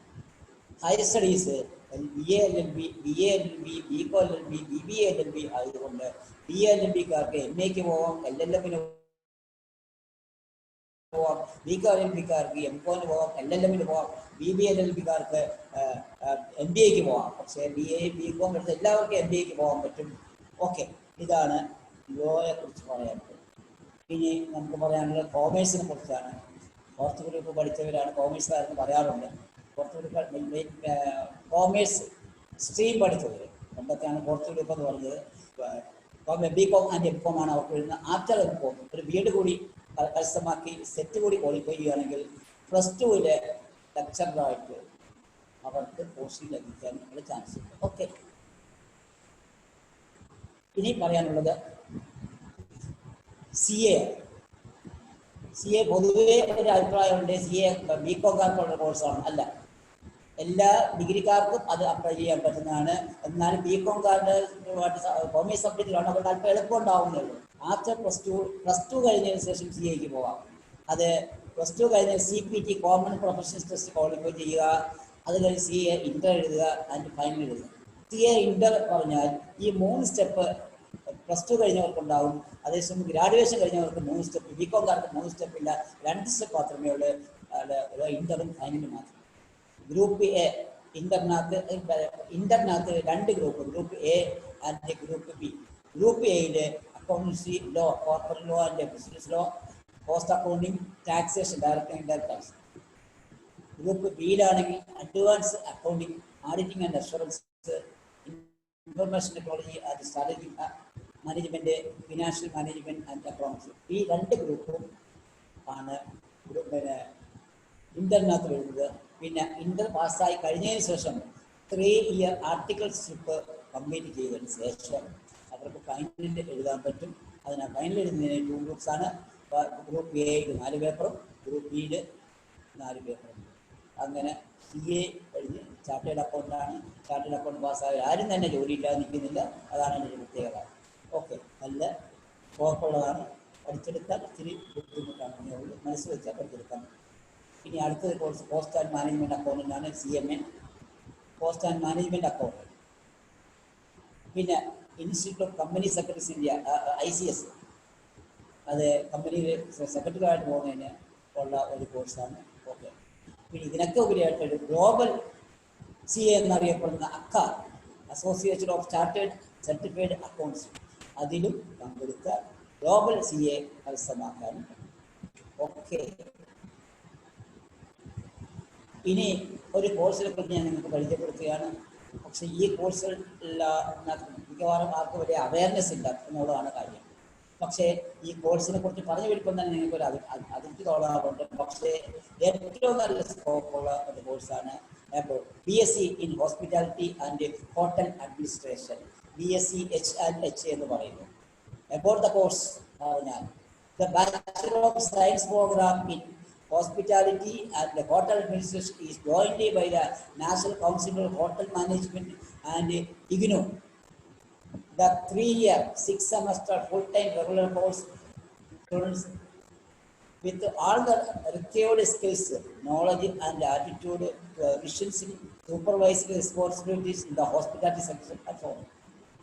The program is also cooperation areas of food production, food beverage services, operation and housekeeping. It also provides managerial inputs in hotel accounting, food safety and quality, human resource management, facility planning, management, strategic management, tourism and tourism management. ഏതാണ്ട് ടൂറിസവുമായിട്ട് ബന്ധപ്പെടുകയും ഹോട്ടലുമായിട്ട് ബന്ധപ്പെടുകയും എല്ലാ രീതിയിലുള്ള ഒരു skill develop ചെയ്യുന്ന ഒരു 3 വർഷം കൊണ്ട് അവസാനിക്കുന്ന 6 സെമസ്റ്ററുള്ള ഒരു കോഴ്സാണ് BSc hospitality and Hotel Administration. Is a National Council of Management and Catering Technology. Is an autonomous body under the Ministry of Tourism, Government of India. Council centrally regulates academic of BSc Hospitality and Hotel Business. The course is conducted by the 21 Central Institute of Hotel Management, 91 State Government Institutes and 41 Institutes Private Sector. അതായത് 8309 സീറ്റുകൾ ഉള്ള ഒരു NTA national testing agency, നിങ്ങൾക്കറിയാം NEET exam നടത്തുന്നതും അതുപോലെ JEE paper 1 നടത്തുന്നതുമായ NTA national testing agency തന്നെയാണ് ഈ ഒരു കോഴ്സിനെ കുറിച്ച് ഇതിനുള്ള എൻട്രൻസ് എക്സാമിനേഷൻ കൂടിയാണ് അലോട്ട്മെന്റ് നടത്തുന്നത്. ഈ അലോട്ട്മെന്റ് നടത്തി കഴിഞ്ഞാൽ 6 സെമ്മാണ് പഠിക്കാനുള്ളത്. ഫീസ് കുറവാണ്, 90,000 ആണ് പെർ ഇയർ ഫീസ്. ഓക്കെ, ഇനി ആ കോഴ്സിന്റെ പിന്നെ സ്കോപ്പിനെ കുറിച്ച് നോക്കിയാൽ global growth and development of tourism have open up innumerable avenues of employment. Globalisation നമുക്കറിയാം, As a result, the graduating students can look forward to career opportunities as management, training in hotel and hospitality industry. അവരുടെ service of ഏരിയയിൽ flight kitchens and on board flight സർവീസസിൽ ഈ H&H പാസ്സായവരുണ്ട്. Indian navy hospitality സർവീസിലുണ്ട്. Guest customer relation executive in hotel and other സർവീസിലുണ്ട്. Management training, executive training international, national and international fast food ചെയിൻസിലുണ്ട്. Hospital and institutional catering ഉണ്ട്. Faculty in management ആയിട്ടും food craft ഇൻസ്റ്റിറ്റ്യൂട്ടിൽ faculty ആയിട്ട് പോകാൻ പറ്റും. Shipping and cruise lines work ചെയ്യാൻ പറ്റും. Marketing, sales executives in hotel and other service sectors ഉണ്ടാകും. സ്റ്റേറ്റ് ടൂറിസം ഡെവലപ്മെന്റ് കോർപ്പറേഷനിൽ ഇവരുടെ ഈ പാസ്സായവരെ ആവശ്യമുണ്ട്. റിസോർട്ട് മാനേജ്മെന്റ് എല്ലാം ഇവരെ പാർട്ടിസിപ്പേഷൻ ഉണ്ടാകും. ഇനി ഇതിനൊക്കെ വഴിയായിട്ട് സെൽഫ് എംപ്ലോയ്മെന്റ് ത്രൂ എന്റർപ്രണർഷിപ്പ് ആയിട്ട് സെൽഫ് എംപ്ലോയ്മെന്റ് ആയിട്ട് കാണാൻ പറ്റും. Multinational companies for their hospitality services. Multinational കമ്പനിക്ക് ഹോസ്പിറ്റാലിറ്റി സർവീസിലും ഇവരെ ആവശ്യമുണ്ട്. അങ്ങനെ ഹോട്ടൽ എന്ന് കേൾക്കുമ്പോൾ നമ്മളെ മനസ്സിലുണ്ടാകുന്ന ഒരു ഹോട്ടലുണ്ട്. ആ കൺസെപ്റ്റിന് ഉപരിയായിട്ട് 5 star hotel, 7 star hotel, 3 star ഹോട്ടലിലൊക്കെ ഈ പ്രൊഫഷൻ്റെ ആവശ്യമുണ്ട്. ഇത് പാസ്സായവരുടെ ആവശ്യമുണ്ട്. അവിടെ അക്രഡിറ്റേഷൻ എക്സ്റ്റെൻഡ് ചെയ്യുന്നതിനകത്ത് പുതിയത് തുടങ്ങുന്നതിനും ഇത്രയുള്ള ആൾക്കാർ അവിടെ വേണം എന്നുള്ള നിബന്ധന ഉള്ളതുകൊണ്ട് ഇവർക്ക് എന്നും ചാൻസാണ്. About 80% above of the graduates are employed by hospitality and other sectors through on campus or off campus or campus recruitment per year. മിക്കവാറും പഠിച്ചിറങ്ങുന്ന എല്ലാവർക്കും ക്യാമ്പസ് സെലക്ഷൻ തന്നെ കിട്ടിപ്പോറുണ്ട്. എൻ്റെ ഫ്രണ്ട്സ് എൻ്റെ അടുത്ത് വന്ന് പല കർഷകരും ഇപ്പോൾ ഇത് കഴിഞ്ഞതിന് ശേഷം നല്ല രീതിയിൽ വർക്ക് ചെയ്യുന്നുണ്ട്, എനിക്കറിയാം. പക്ഷേ ഒരു കാര്യം മനസ്സിലാക്കണം, നമ്മൾ ഏത് ജോലിക്ക് പോയാലും അവിടെ ഫുഡും അക്കോമഡേഷൻ നമ്മൾ തന്നെ കണ്ടെത്തണം, അല്ലെങ്കിൽ നമ്മളെ കയ്യിൽ നിന്ന് പൈസ പോകുന്ന നിലപാടാണ്. പക്ഷേ ഈ ഒരു കോഴ്സ് പാസ്സായി ഒരു ജോലി കിട്ടിക്കഴിഞ്ഞാൽ സ്റ്റാറ്റസുകളുടെ ഫുഡും സ്റ്റാറ്റസിലുള്ള അക്കോമഡേഷൻ നമുക്ക് കിട്ടുന്നതാണ്. പക്ഷേ നമ്മളുടെ ആ കോൺസെപ്റ്റ് നിന്ന് മാറ്റിയെടുക്കണം. ഹോട്ടൽ എന്ന് പറഞ്ഞാൽ അതല്ല. നമ്മൾ ഈ കാണുന്ന ഹോട്ടലിൻ്റെ 5 സ്റ്റാർ ഹോട്ടൽസൊക്കെ ഉണ്ട്, നല്ല ഹോട്ടൽ സൂട്ടൊക്കെ ഇട്ടുകൊണ്ട് നല്ല എക്സിക്യൂട്ടീവായിട്ട് വരുന്ന ആൾക്കാരുണ്ട്. അവർക്ക് ഈ താഴെ നോക്കട്ടെ, അവർ വെരിഫിക്കേഷനാണ് അവിടെ ഡ്യൂട്ടിക്കാത്തുള്ള എല്ലാം ഓക്കെ ആണോ വെരിഫൈ ചെയ്ത് ഡ്യൂട്ടിയാണ് അവർക്കുള്ളത്. അങ്ങനെ ഓക്കെ, അതിൻ്റെ NTA നാഷണൽ സെക്യൂരിറ്റി ഏജൻസി തന്നെയാണ് ഇതിൻ്റെ നടത്തുന്നത്. ഓക്കെ, ഇൻട്രാക്റ്റീവ് സെക്ഷന് മുമ്പായിട്ട് ഞാൻ ഒരു 12 കാര്യങ്ങൾ സൂചിപ്പിക്കാം.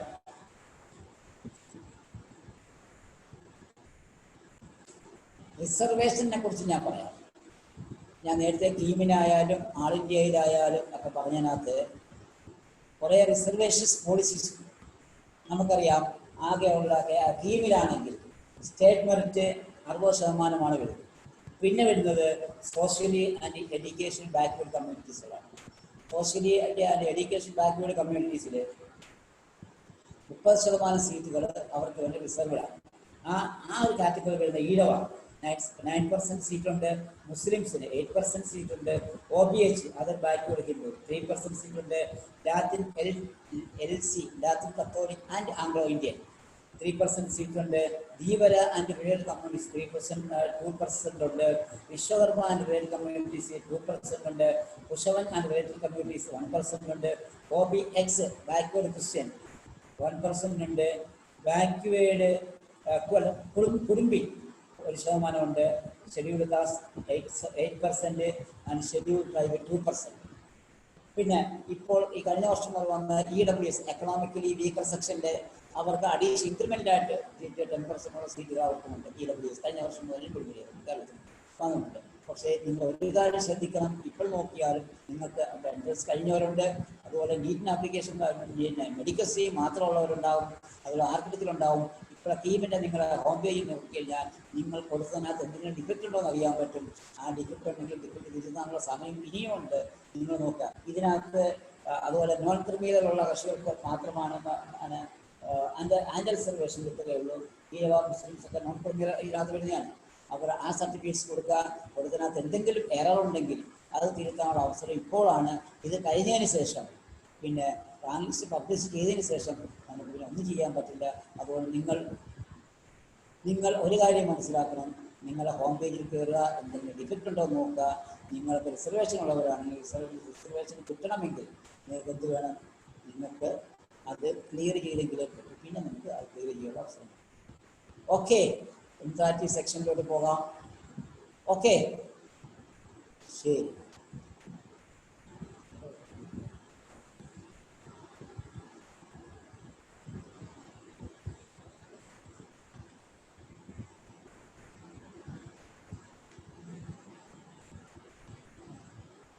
സംശയങ്ങളുണ്ടെങ്കിൽ നമുക്ക് ചോദിക്കാം.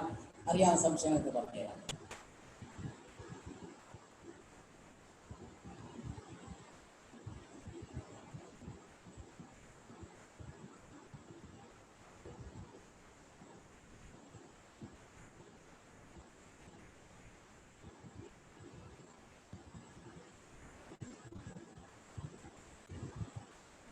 Then please check the chat box, and the attendees, the participants are requested to type your questions in the chat box. Within, please check the chat box and read the questions one by one from top. Within,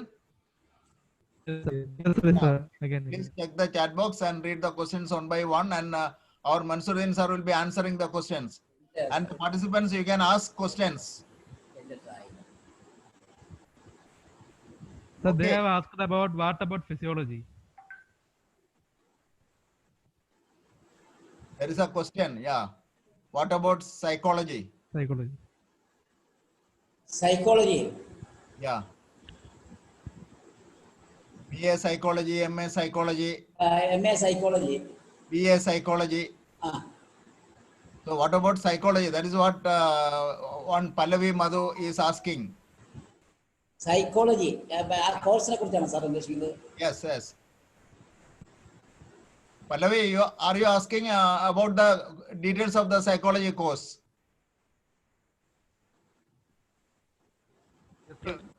Please, She is asking Pallavi, about yeah, she is asking details about the psychology courses. Psychology courses arts and science കോളേജിൽ BA psychology ഉണ്ട്. Yeah, about that only. No, in TKM College of Arts and Science, we do have psychology. Do we have? Psychology കോഴ്സിൽ അതിനെ BA application qualify ഇപ്പോൾ വിളിച്ചിട്ടുണ്ട്. ഓരോ college ഓരോ യൂണിവേഴ്സിറ്റിയും വിളിച്ചിട്ടുണ്ട്. കേരള യൂണിവേഴ്സിറ്റി വിളിച്ചിട്ടുണ്ട്. അപ്പോൾ ആപ്ലിക്കേഷൻ കൊടുക്കുക. നിങ്ങളെ +2 മാർക്കിന്റെ ബേസിൽ അതിന് അഡ്മിഷൻ കിട്ടും. അത് കഴിഞ്ഞ് MA സൈക്കോളജി പോയാൽ ക്ലിനിക്കൽ, അത് കഴിഞ്ഞ് ക്ലിനിക്കൽ സൈക്കാട്രിസ്റ്റ് ആയിട്ട് അവർക്ക് പ്രാക്ടീസ് ചെയ്യാൻ പറ്റും. ക്ലിനിക്കൽ സൈക്കാട്രിസ്റ്റ് ആയിട്ട് വർക്ക് ചെയ്യാൻ പറ്റും. Oh, I think that question is covered. Pallavi, is it okay? Pallavi. Clinical psychiatrist ആയിട്ട് വർക്ക് ചെയ്യാൻ പറ്റും. Yeah, okay. That's okay. Okay, sir. Another question from Salma. Can you speak about IIST 5-year dual degree program? Pardon? IISc, From Salma. IIST Indian Institute Science and Technology. Science. Space Science അല്ലേ? Space Science Technology. Space Science 5-year dual degree program. Yeah. Indian Institute of പറഞ്ഞുകൊണ്ട് ഞാനത് നോക്കില്ല. Yeah, they do offer a dual program. That is that BTech and MTech together, 5-year course like that. Sir, Mansuruddin sir. Sir. അല്ല, എൻ്റെ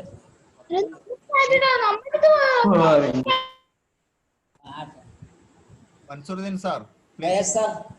Yeah, please answer that 5-year dual degree program. Can 5 you year? speak about IIST means Indian Institute of Space Science and Technology. They do have 5-year dual degree program. Integrated course, BSc integrated course. Integrated. Sir, Yes. Yes. Computer science പഠിച്ചവർക്ക് MIT പഠിക്കാൻ പറ്റുമോ? Diploma MIT. Computer science പഠിച്ചവർക്ക് diploma MIT പഠിക്കാൻ പറ്റുമോ? Diploma MIT. MIT. Computer science പഠിച്ച physics chemistry biology പഠിക്കണമെന്ന് MIT ലാബിനെ കുറിച്ച് പഠിക്കാൻ. ലാബിനെ കുറിച്ച് പഠിക്കണമെങ്കിൽ ഫിസിക്സ് കെമിസ്ട്രി ബയോളജി പഠിക്കണം. ബയോളജി പഠിച്ചിട്ടുണ്ടോ? ആണോ? Yes. ആ ബയോളജി പഠിച്ചവർക്ക് പറ്റുമല്ലോ. നിങ്ങൾ ബയോളജി പഠിച്ചിട്ടുണ്ടോ? നിങ്ങൾ മാസിന് ഇല്ല. കമ്പ്യൂട്ടർ എടുത്തത് മാത്സിനല്ല കമ്പ്യൂട്ടറിന് വരാ അല്ല ബയോളജിക്ക് വരാ കമ്പ്യൂട്ടർ. ഓ അത് പറ്റില്ല, നമ്മളെ ബയോളജി പഠിക്കണം. ആണോ? MLT പഠിക്കണമെങ്കിൽ ബയോളജി പഠിക്കണം. അത് പറ്റും. അല്ല സാർ, ഇനി അപ്പം കമ്പ്യൂട്ടർ സയൻസ് എടുത്തവർക്ക് വേറെ വല്ല കോഴ്സ് ഉണ്ടോ പെട്ടെന്ന് ജോബ് കിട്ടാന്? അത് നിങ്ങൾക്ക് പഠിച്ചത് പെട്ടെന്ന് ജോബ് കിട്ടാന് നമ്മളെ കമ്പ്യൂട്ടർ സയൻസ് പഠിച്ചു, ഫിസിക്സ് കെമിസ്ട്രി പഠിച്ചോ? ക്ലിയർ ആവുന്നില്ല. ഫിസിക്സും കെമിസ്ട്രിയും പഠിച്ചോ? ഫിസിക്സും കെമിസ്ട്രിയും മാത്സും പഠിച്ചോ? പഠിച്ചിട്ടുണ്ടോ? മാത്തമാറ്റിക്സ് പഠിച്ചിട്ടുണ്ടോ? പഠിച്ച് ഓക്കെ, BSc കമ്പ്യൂട്ടർ സയൻസ് നിങ്ങൾക്ക് ചെയ്യാൻ പറ്റും. കമ്പ്യൂട്ടറിനകത്ത് നിങ്ങൾക്ക് ചെയ്യാൻ പറ്റും. ആണോ? കെമിസ്ട്രി മാത്തമാറ്റിക്സ് ആണ് എഞ്ചിനീയറിംഗിന് ആവശ്യം. എഞ്ചിനീയറിംഗിന് അല്ല, അതിനകത്ത് നിങ്ങൾക്ക് എഞ്ചിനീയറിംഗ് കമ്പ്യൂട്ടർ സയൻസ് പഠിക്കാം, അല്ലെങ്കിൽ BCA എടുക്കാം. BCA എടുത്തതിന് MCA എടുക്കാം. പറഞ്ഞു മനസ്സിലായി? BCA bachelor of computer science പറ്റുമല്ലോ. BCA bachelor of communications. അത് കഴിഞ്ഞിട്ട് MCAക്ക് പോവാം, ജോലി എളുപ്പം കിട്ടും. ഈ 2 വർഷം കൊണ്ട് കോഴ്സ് കംപ്ലീറ്റ് ആക്കി പെട്ടെന്ന് ജോലി കിട്ടാൻ ഈ കമ്പ്യൂട്ടർ സയൻസ് വെച്ച് പറ്റുമോ? കമ്പ്യൂട്ടർ സയൻസ് പഠിച്ചാൽ ജോബ് കിട്ടാനുള്ള മൾട്ടിനാഷണൽ കമ്പനികളുടെ സോഫ്റ്റ്വെയർ എഞ്ചിനീയേഴ്സിനൊക്കെ ക്യാമ്പസ് സെലക്ഷനും അല്ലാതെയൊക്കെ എടുക്കുന്നില്ലേ? പിന്നെ നിങ്ങൾക്ക് ഡിസൈനറായിട്ട് പോകാം. 2 വർഷം 1 വർഷം കൂടെ എടുത്താൽ മതി. 3 വർഷം. ഇ-കൊമേഴ്സ് കുഴപ്പമുണ്ട്. ഇൻട്രസ്റ്റ് അനുസരിച്ച് നമുക്ക് പോകാൻ പറ്റും. Okay sir. ഗ്രാജുവേഷൻ ഒരു PG ഉണ്ടാവണം.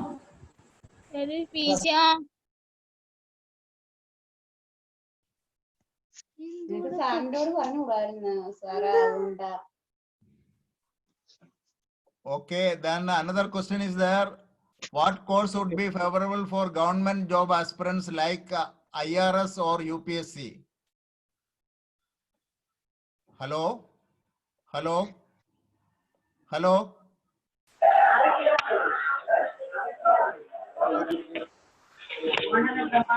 Hello? Mansoor sir? Mansoor sir, can you hear me?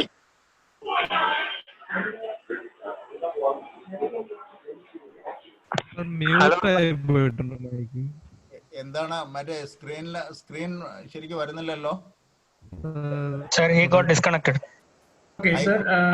Jelson has put his question in the chat box. Yeah, please read it.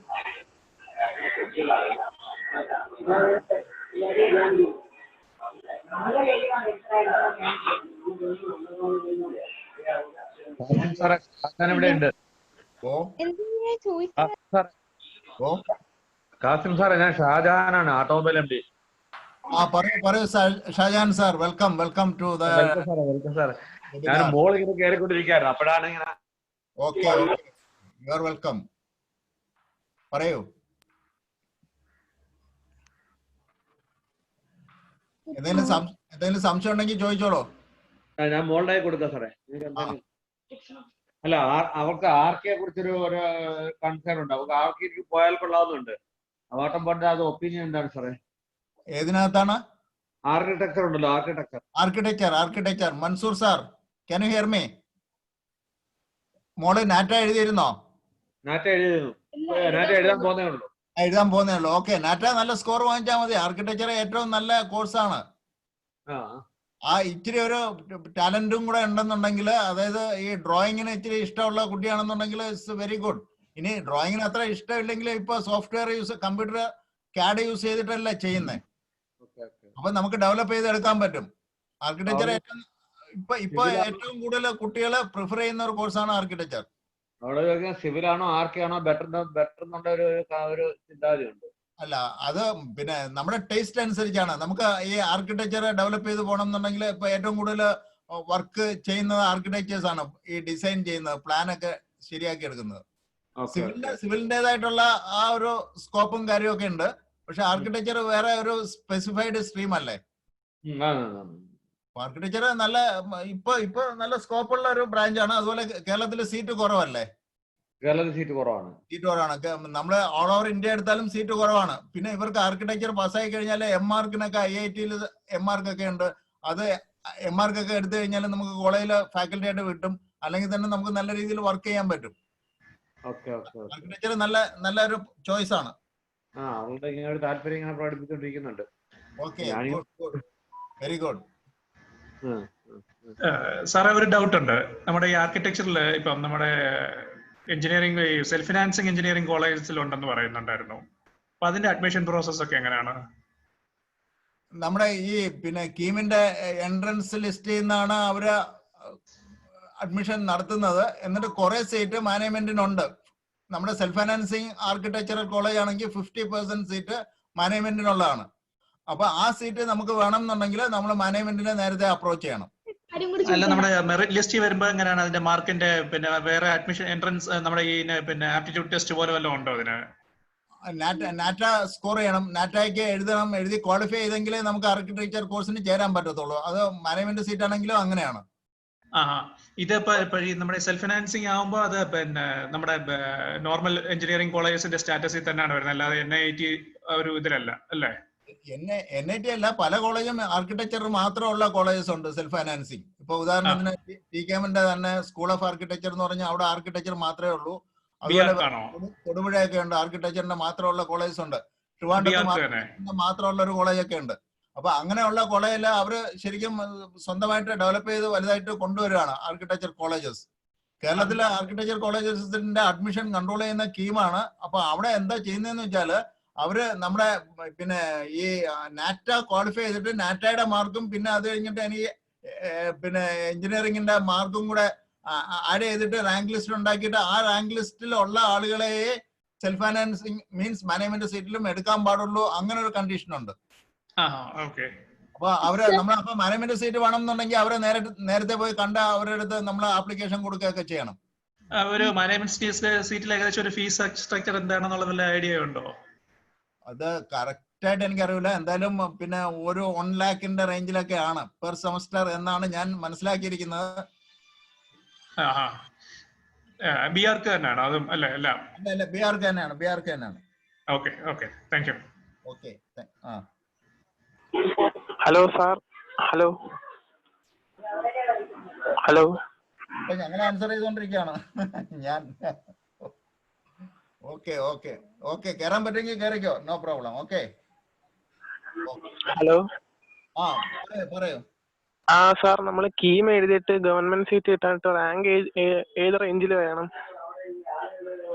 ഈ റാങ്ക് നല്ല ഇപ്പൊ നമുക്കൊരു 3000 താഴെയൊക്കെ റാങ്ക് ഉണ്ടെന്നുണ്ടെങ്കിൽ നമുക്ക് മിക്കവാറും നല്ല കോളേജസിൽ അഡ്മിഷൻ കിട്ടും. 5000 ഒക്കെ കിട്ടും. പിന്നെ എക്സാക്ട് ആയിട്ട് പറഞ്ഞു തരാൻ പറ്റുന്ന മൻസൂറുദ്ദീൻ സാറിനാണ്. ഇപ്പൊ ക്ലാസ് എടുത്തില്ലേ? അപ്പൊ സാറിന്റെ ഫോൺ നമ്പർ ഒക്കെ തരാം. സാറിന്റെ മെയിൽ ID ഉണ്ട്, jayhindkollam@gmail.com, jayhindkollam@gmail.com. എന്നിട്ട് സാറിന്റെ മൊബൈൽ നമ്പർ ഞാൻ തരാം. സാറിനെ വിളിച്ചാല്, സാറിന് മൊബൈലിൽ വിളിച്ചാല് സാറ് കറക്റ്റ് ആയിട്ടുള്ള ഡീറ്റെയിൽസ് പറഞ്ഞു തരും. സാറിനെ കോണ്ടാക്ട് ചെയ്യാം. സാറിന്റെ ഓഫീസ് കരിക്കോട് റെയിൽവേ സ്റ്റേഷന്റെ നേരെ ഓപ്പോസിറ്റ് ആണ്. ഒരു മിനിറ്റ്, സാറിന്റെ നമ്പർ എടുത്തു തരാം. സാറിന്റെ നമ്പർ എന്ന് പറയുന്നത് 9446 1826 1826 അപ്പൊ ഈ നമ്പറിൽ മൻസൂർ ആധികാരികമായിട്ട് പറയാൻ പറ്റും എത്ര. പിന്നെ ഈ വർഷത്തെ ഒരു പ്രത്യേകത എന്താണെന്ന് ചോദിച്ചാല് നമുക്ക് ഈ വർഷത്തെ റാങ്കിങ്ങിന്റെ കാര്യത്തെ കുറിച്ച് ഒന്നും പറയാൻ പറ്റില്ല. എന്താന്ന് വെച്ചാല് കുട്ടികള് ശരിക്കും ഓൺലൈനിലൊക്കെ ക്ലാസ് അറ്റൻഡ് ചെയ്തിട്ടല്ലേ പരീക്ഷ എഴുതിയിരിക്കുന്നത്, എക്സാം. അപ്പം അവർക്ക് എത്രമാത്രം എഫക്റ്റീവ് ആയിട്ട് സ്കോർ ചെയ്യുന്നു എന്നുള്ളതിനെ ഡിപ്പെൻഡ് ചെയ്തിട്ട് ഇപ്പൊ നമുക്ക് 300 മാർക്ക് കിട്ടിയെന്ന് വിചാരിച്ച് നമ്മുടെ റാങ്ക് കഴിഞ്ഞ തവണത്തെ റാങ്കുമായിട്ട് ചിലപ്പോൾ മാച്ച് ചെയ്യൂല. എന്ന് പറഞ്ഞാൽ മാക്സിമം മാർക്കൊക്കെ ഇത്തവണ ആ ഒരു നമുക്ക് പ്രഡിക്റ്റ് ചെയ്യാനേ പറ്റാത്ത രീതിയിലായിരിക്കും മാർക്ക് വരുന്നത്. അപ്പൊ നമുക്ക് 300 ഒക്കെ ഉണ്ടെങ്കിലും മിക്കവാറും നല്ല റാങ്കിൽ വരും. ഈ +2ന്റെ മാർക്ക് നല്ല മാർക്ക് ആണെന്നുണ്ടെങ്കിൽ കഴിഞ്ഞ വർഷത്തെ വെച്ചിട്ട് കമ്പയർ ചെയ്തിട്ട് മൻസൂർ സാറ് നന്നായിട്ട് പറഞ്ഞു തരും. സാറിനെ കോണ്ടാക്ട് ചെയ്താൽ മതി. നമുക്ക് ഈ നമ്മള് ഓപ്ഷൻ കൊടുക്കുന്നതിന് മുമ്പ് സാറിനെ വിളിച്ചാലും സാർ ആവശ്യമുള്ള ഗൈഡൻസ് തരും. പിന്നെ ഈ കൊല്ലത്തൊക്കെ ഉള്ള ആൾക്കാർക്കാണെങ്കിൽ സാറിന്റെ ഓഫീസ് കരിക്കോട് റെയിൽവേ സ്റ്റേഷന്റെ ബസ് സ്റ്റോപ്പിന്റെ തൊട്ട് ഓപ്പോസിറ്റ് തന്നെയാണ്. അപ്പൊ സാറിനെ നേരിട്ട് വന്ന് വേണമെങ്കിലും കോൺടാക്ട് ചെയ്യാൻ പറ്റും. Okay okay okay. Any other question?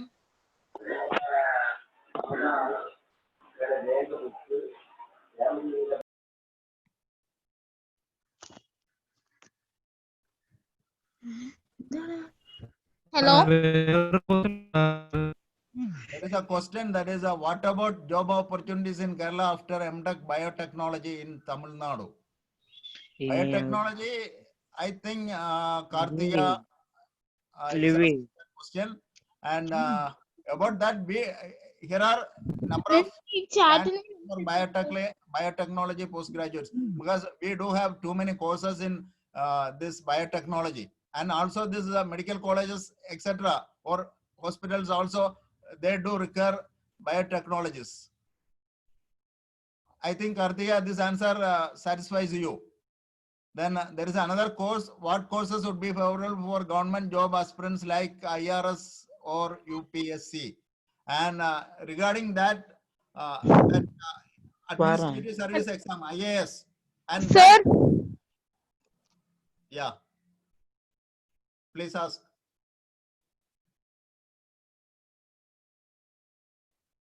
Okay, let me answer that. That means if we prepare.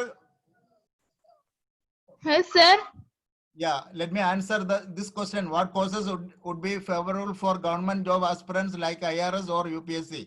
And actually, while you do your degree course, any degree course, especially science, commerce, or this arts, then you have to have the vision of appearing for these IRS exams or UPSC or UPSC exams, and you have to prepare from the beginning.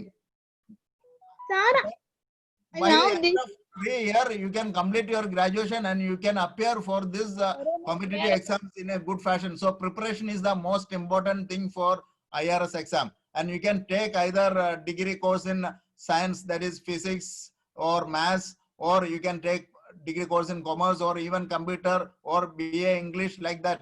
You can take courses, and please consult with Mansoor sir also in this regard. Okay. Then there is another question, scope of any other important subjects. Okay, now another question. Any questions?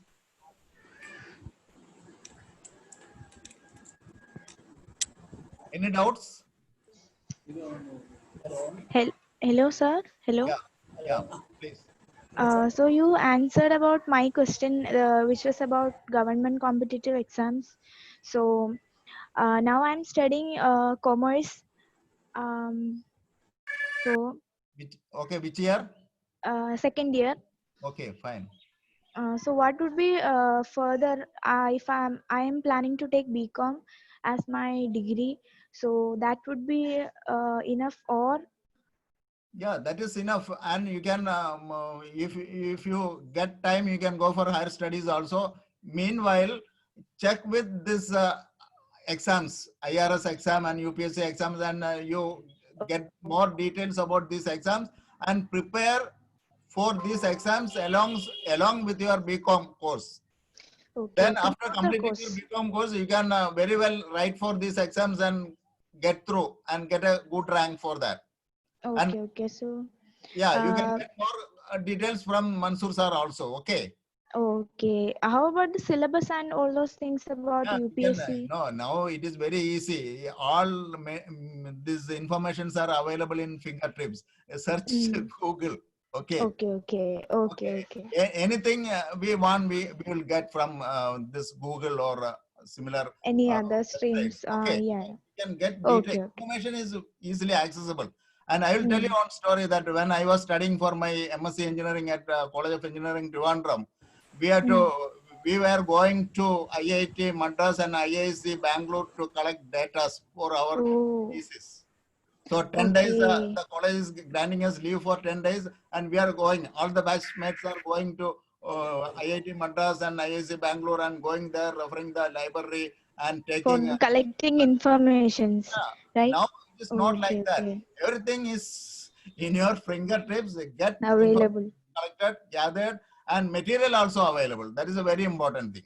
Study material Okay, is also okay. available in this Google. So search and collect as much as material you need, then prepare on a regular Okay. basis. Okay. Okay, okay. Okay. All the best. Okay, thank you, sir. Yeah. Any other question? Hello. Hello, sir. Yeah, please. Hello, sir. Can you hear me? Yeah, sure. Sir, I want to become an astrophysicist, and can you speak about the scope and which all colleges that I could prefer? No, actually, offhand, I am not aware of the colleges which offer astrology courses.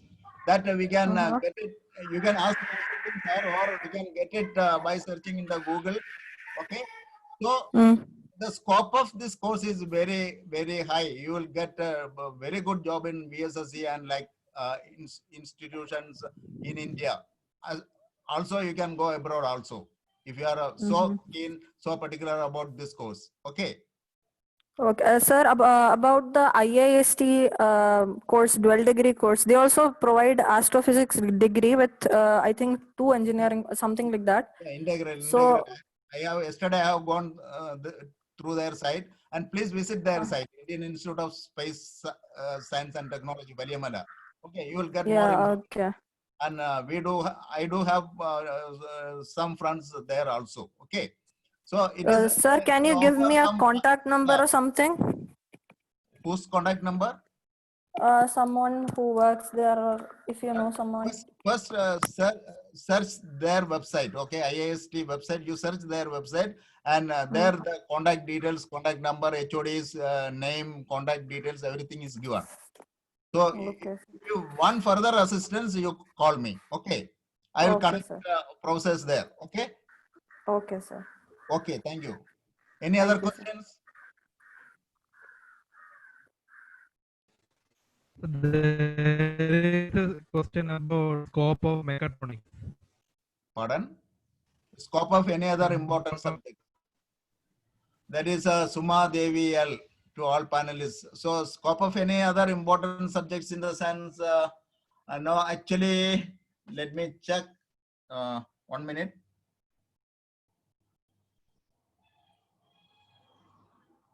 I do have collected some details yesterday from the website.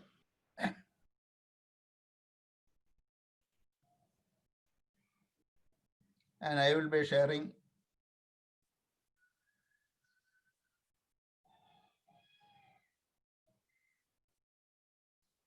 Yeah, this BSc in Hospitality and Travel is there. Then Bachelor of Journalism and Mass Communication. Then BA in Hospitality and Travel, Diploma in Education. Then BA Arts, Fine Visual Performing. Then Bachelor of Design in Animation, Bachelor of Design in Design, BSc in Design. Then Bachelor of Hotel Management in Hospitality and Travel, Bachelor of Mass Media, that is BMM. Then BA in Animation. So these are courses, and these are actually useful to students who are interested in these areas. Okay, Suma Devi. Suma Devi, I think these are some of the other subjects. Any other questions?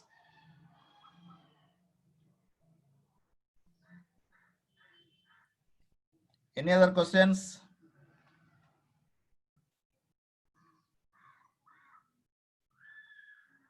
Then one more thing I wanted to tell about is the BSc Science, Bachelor of Architecture, then BCA, that is a Bachelor of Computer Application in IT and Software, then BSc IT and Software again, then this BSc post basic BSc Nursing, etc. These are also relevant courses for +2 completed students. I think no other questions. Any other questions? Thank you all, and now I invite Varghese sir to give thanks to all the participants and the speaker. Varghese sir. Okay, thank you, sir. So, while thanking the distinguished speaker of the day, Mansuruddin sir, and the participants, the students.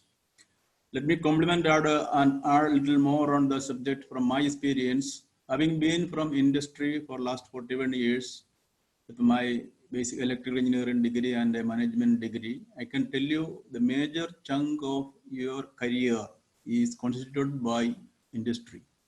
And industry is not in Kerala alone. It is in Kerala, it is across India, it is across the world. And many large areas. And always, you know, the core subjects for the industry is electrical, mechanical, civil. And all other subjects which has come up later adapts to the latest industries and new industries like IT related industries. But still the core subjects make up the national building, and it is improved upon by other subjects. So there is still opportunities in the core subjects. Especially I can tell you in the electrical engineering subjects where energy, the major base of development, it is increasing in a very fast rate. And especially by 2050, we all know we have to move to a carbon-free energy field and a carbon-free transportation to combat the carbon emission and meet the requirement of climate change. The opening up of energy professionals, the engineers in this field is very large in numbers by renewable energy field as well as electric vehicles and even by autonomous vehicles. So there was some dip in the electrical engineering last few years, but this will be changed in the coming years. The numbers are going to be very large. When I say industry, it is not engineering alone, because engineering makes the base of industry, but there are many other opportunities like in the accounts, the administration, the management. And when coming to the service industry, you have a lot of opportunities already. Mansur sir told, you know, the tourism, in the hospitality, a lot of things are there, and many are coming there. But ultimately, I can tell you, it is you who decides your career. These sessions, these advices from your parents, from your teachers are only guidance for you for your better selection. Ultimately, it is you who has to select your career because it is your life. And let me conclude by thanking Professor Mansur sir for giving a very deliberate and detailed discussion on the subjects, its opportunities. And let me thank Kasim sir for initiating and arranging this session, and Kumarvel sir for giving an introduction on the IITs and NITs, and all of you, the students, the participants, the parents who attended this session, and wish you a very good opportunities ahead for your career selection and your career and your life and future. Thank you.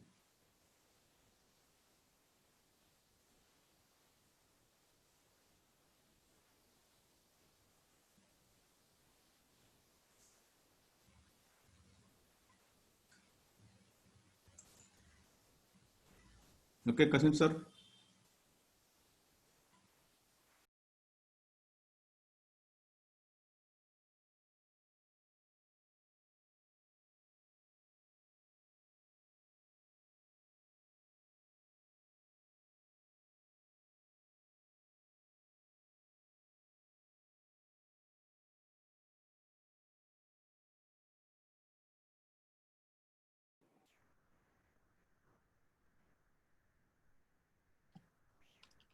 Yeah, thank you all. Thank you very much.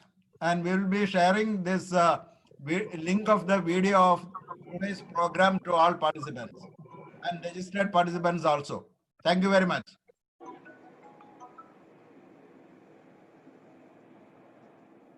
Okay, Jacob, we thank Jacob and the supporting teams. Nidin, Midun, then our Madhu, and all supported us. Thank you. Thank you all. Thank you very much. thank you, sir. Yeah, please close Thank the you, sir. meeting. Yeah, thank you.